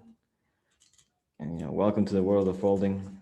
And if you already know, then I hope you like these designs. I hope they make you think of folding in different ways, and at least you now have a fun activity to do and think about and share.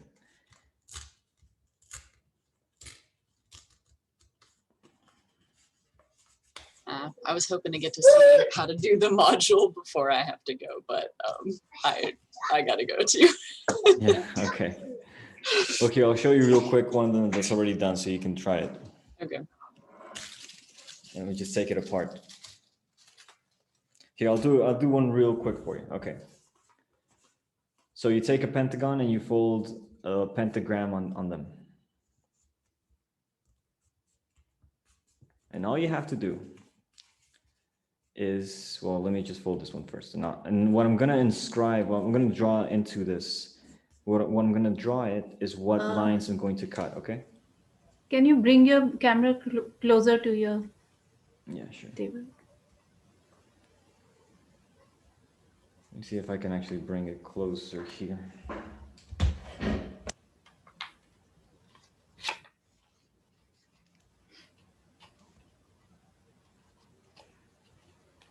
Okay, so you have a pentagram, and so what I'm going to draw in is what lines to cut, okay?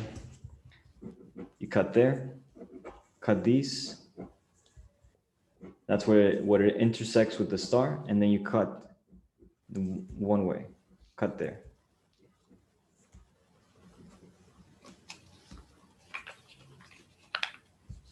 And you stop in the half line.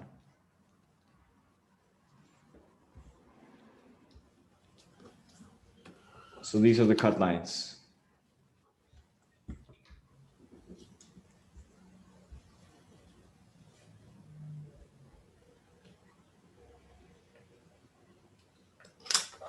So once you cut those, now it's just a matter of, putting them together and trying to slide each of them. And they will get cut in the same place, all of them. So once you have them stacked up, they will all have the same cuts. And, putting them together, it's a lot of fun. It's kind of challenging to put 3 at the same vertex, but once you do, it's a lot of fun. And you also notice that there will be some like leftovers, like these you might enjoy, or it would be easier, perhaps, maybe, if you actually took away one of these. I don't know yet what's better, to either cut one way this or to cut this one this way. I'm not sure what would be the better structurally, but for right now, I'm leaving both of them in and just tucking one of them. Cool. Thanks. Yeah. I'll see you later. Thank you, sir. See ya. See you tomorrow.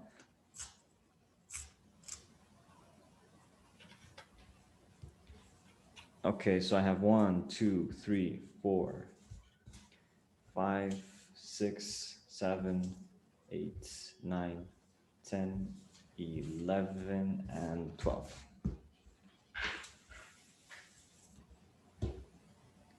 All right. So now the idea is to fold a pentagram in each of them and cut away at this. So I'm gonna do, I should bring my cutting mat closer. Here, I'll show you how it's gonna look a little bit. I haven't finished one model of these myself, but this is sort of how it's gonna look. A little messy because I was experimenting on which lines to cut or which lines not to cut. But it seems to be very structurally sound once you put them together. But until you put it together, it won't be as structurally sound.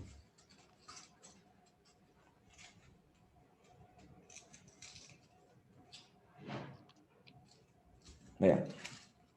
So let me bring in my cutting mat.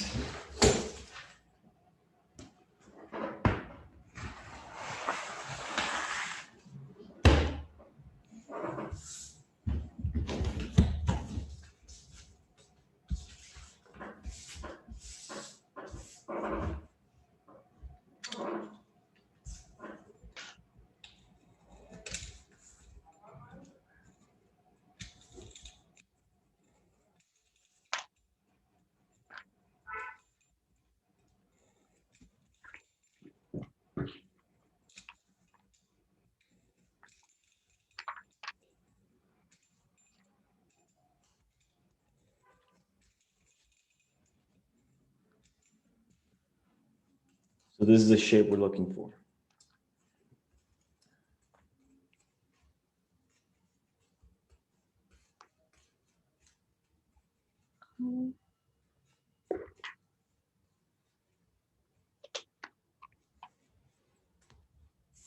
So we got to do them from all of them, which is, again, that's, so each of them needs the radial line. So we got to fold them, all of them in half. So half 5 times. So 1, 2,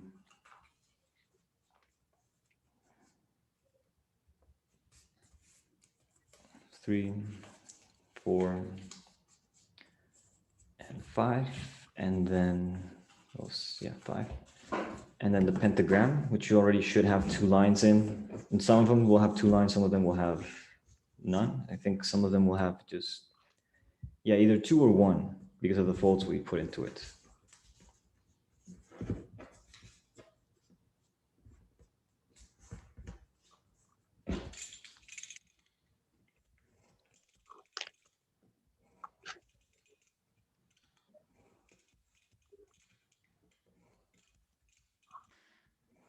And so they got to be the same. So the way I'm looking at it is that, you know, I cut this line and then I went to my right. So from here, it goes right down to the middle. And I stop at the radial line.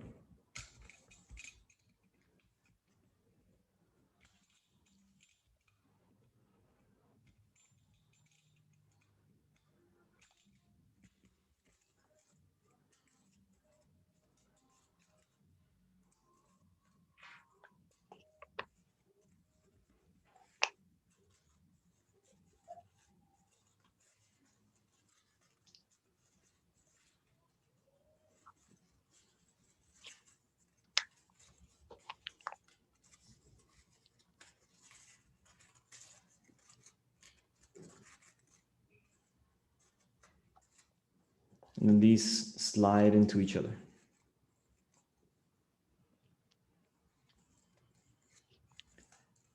Thank you, Nija. Thank you for being here. I'm glad you enjoyed it. I'll catch you in the next one. And yeah, the recording will be up later today and sent to your email. So again, thank you very much.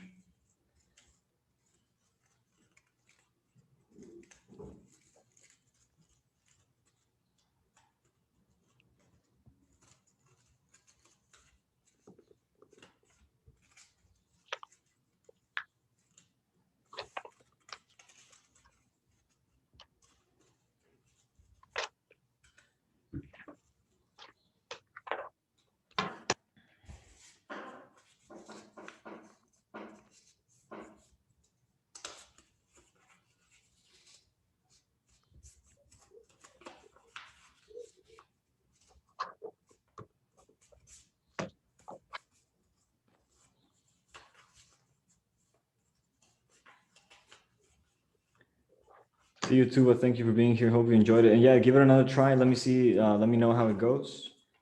And yeah, I'm glad you enjoyed it. That design is a lot of fun. So you can also, you know, use the instructions. And I will also do a little diagram for the cuts of this, so you can also easily remember and whatnot. So thank you, and glad you all could be here. I'm hoping that this is to your liking. And if you like this kind of design, kind of session, and you would like to support them in the future, you can consider, you know, subscribing to Patreon, and you know, for a few dollars a month, you know, this keeps going and this keeps being free. It's also, I think, part of what's cool about it, no?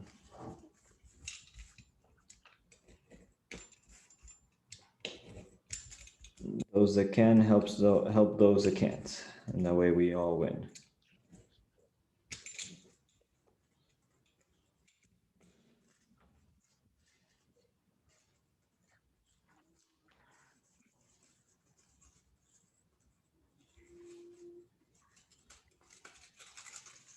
Thank you.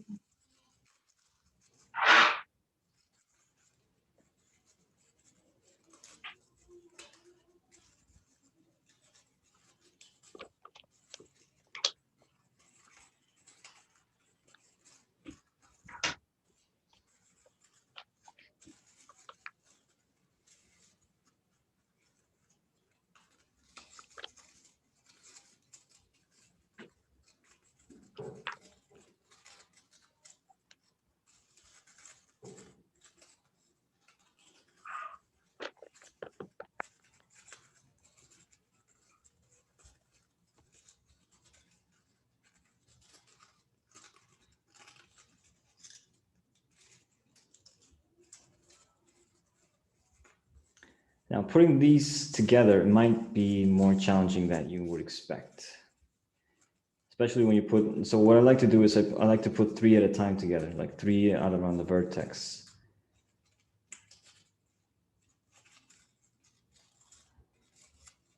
You can also like lift the star lines like this up. Helps you understand which is going where.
Can't understand what is going on right now. Can't what? Can't get what how you're putting it together. Okay, so the idea is to slide each of them into the other face. And because of all the excess space, it might be more difficult actually than it should be. So what you can do is there are several approaches right now. So the most difficult approach might be what I'm doing. The other approaches I think would be a lot simpler and it would be easier to put together without so much overlap. Would be to cut this, but also then to cut away one of these. I'm not sure which one would be better for like structurally. So I'm going to take a bet. I'm going to do this one. So I have to take them all the way on the same one. So this.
So then that makes it easier to slide them together without so much things happening. But the idea is that you have these slits, this space that you cut away, and you want each of them to slide into the other one. So this one slides to that.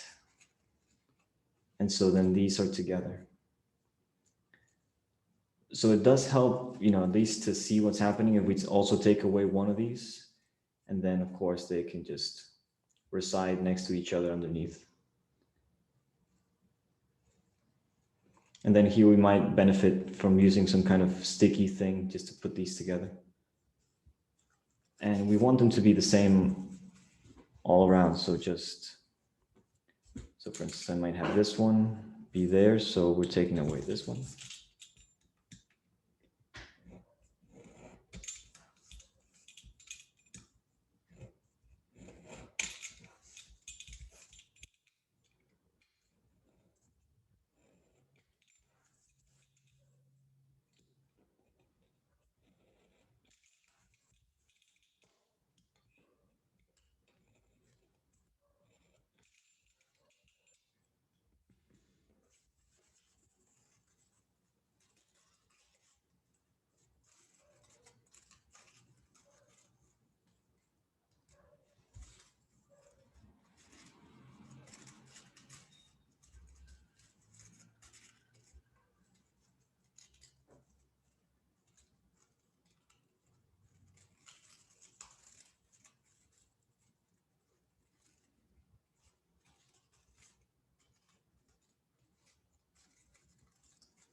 So as you can see, the difficult one is the third on each combination, because it requires you to be able to see what's underneath in a way.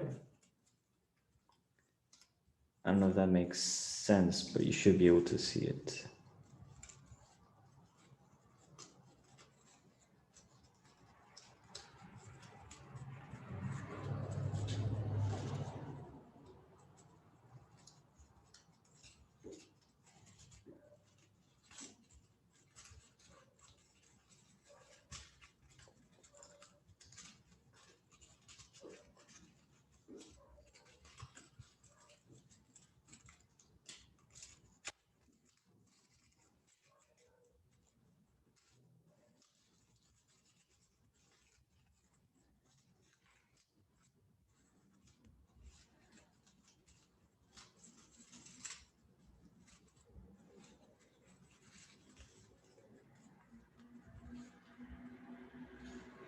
Yeah, maybe the cutting mat is just making it too bright. I'm just looking at the screen and yeah, it's blinding.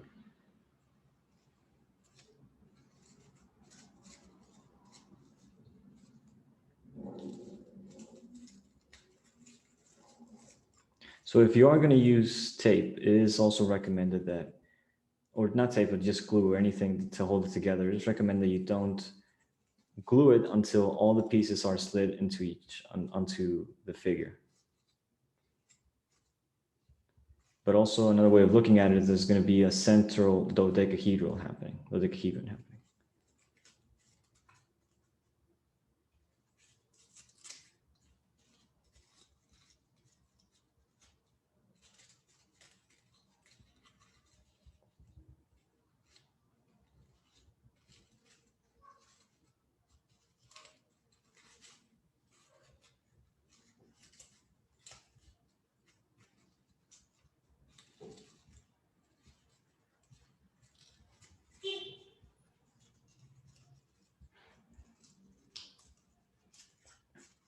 So yeah, I have to do more for this to make sense.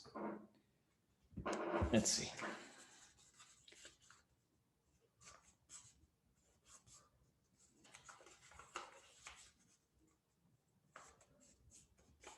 Maybe I should pause the recording right now until I'm done with all this, and then I'll put them together. Because I'm just pretty much repeating, so I'll pause the recording. Yeah, thank you, Shashi, for being here.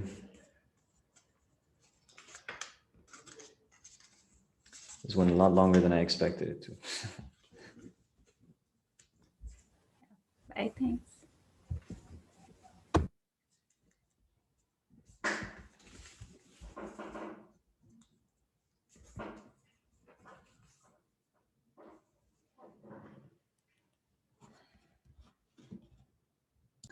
All right, everybody, so we're back. And so I'm putting this thing together. I don't know if I show this on the recording. Well, not that. I took away a piece of the pentagon for the pentagon. This is in order to help with the seeing, with the just putting it together in a way. It's not necessary, but it does help to see what is happening more clearly. We're only missing these 4 pieces, so I'm gonna pause the recording once more, put them, and see you in a little bit. Okay, so last one. We're almost done with this. The small stellated dodecahedron. All the edges seem to be in place. All the stars seem to be aligned. And it's funny that I thought that we would be able to do this and still have time for a tessellation. That's hilarious.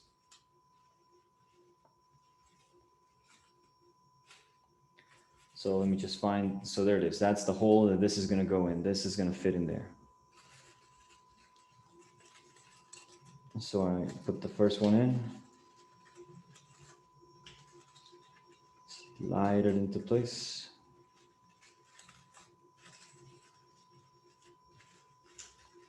And then the second one, I twist and I pull and I slide and I find the cut and I put it in.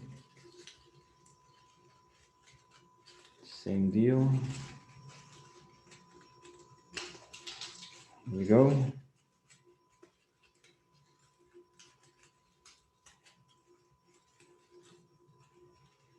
And there it is. So now let's just put the faces where they need to be for the pyramids.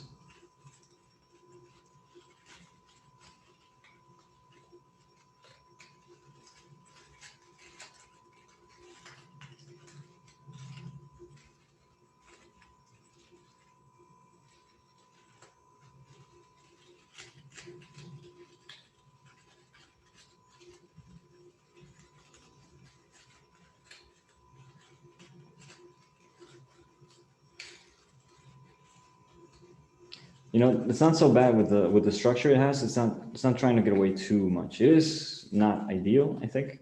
Like it's not ideal in the sense that, well, like they are sort of opening it up. They're not, you know, completely face, how would you say?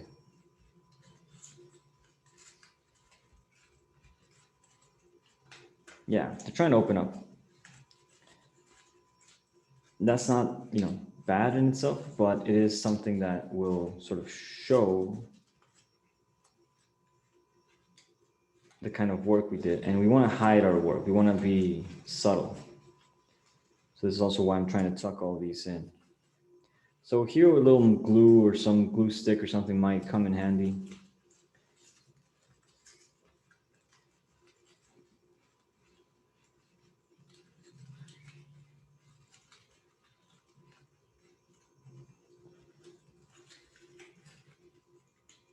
And because they're also independent from each other, I think that this also wouldn't be too much of a problem.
Oh boy, oh boy, oh boy, I'll tell you. So much work, but a fun little result, I'll tell you that.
So yeah, the whole point of this is to have the pentagrams touching at the points, at the top parts of it.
So yeah, what I'm gonna do next is just really put in some glue, but I'm gonna do that off camera, off screen, and later.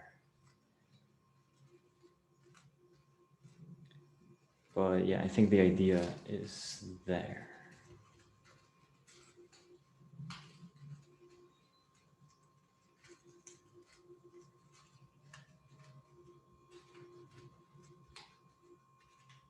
The small stellated dodecahedron.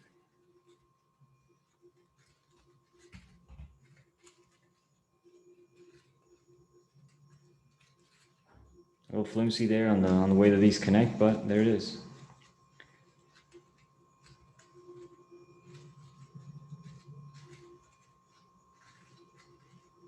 It actually would be interesting to see how, like, what would happen, what would it look like if these spaces were together instead of them trying to match up here. Man, food for thought. So thank you all so much. Thank you guys for being here, for being the last two. Thank you for sticking around the whole thing. 3 hours and 42 minutes. Wow. This one really went on. Next one will be as long as promised. So I'll send you an email with, I want to correct some things on this instructions, and I'll send you an email with what to cut out on the Pentagon. And also an instruction for how to fold the Pentagon. And yeah, hope you enjoyed it. Thank you. You're going to be sending the recording too, right? Yes, it will be in the email with, yeah, it will be packed because it will be the cutout for this, the corrected instruction for this, which will be on the drive folder, and the survey for feedback, like let me know what you like, what you didn't like, what you'd like to see next time, etc. Okay, thank you. Those are really lovely. Thank you. Oh, no, thank you. I hope you enjoyed them, and yeah, I hope you get to do your own. And this one we'll probably see sometime next time, or yeah, it's pretty, yeah, well, I won't get too much into it, but yeah, it's pretty simple stuff. Nice, Good. nice, simple stuff. I'll definitely be watching the recording and trying them on my own again. Yeah. Well, thank you. Well, nice to see you guys, and take care. Again, thank you so much. And yeah, When will we know when is the next one? I'll put up a thing on my Instagram on the bio, but I think it will probably be like in the next 2 weeks, and in 2 weeks from now. So I think it will be either every 2 weeks, so I have time to prepare the instructions and prepare the material, and etc. And so you guys like get to have a more fleshed out session, because I think that the instructions really help. So yeah. So look forward to seeing you then. And on Patreon, there's more stuff happening on a weekly basis. So if you're interested in keeping track also, there's that. And yeah, again, thank you so much. I really appreciate it. Take care, you guys. Thank you. Thanks.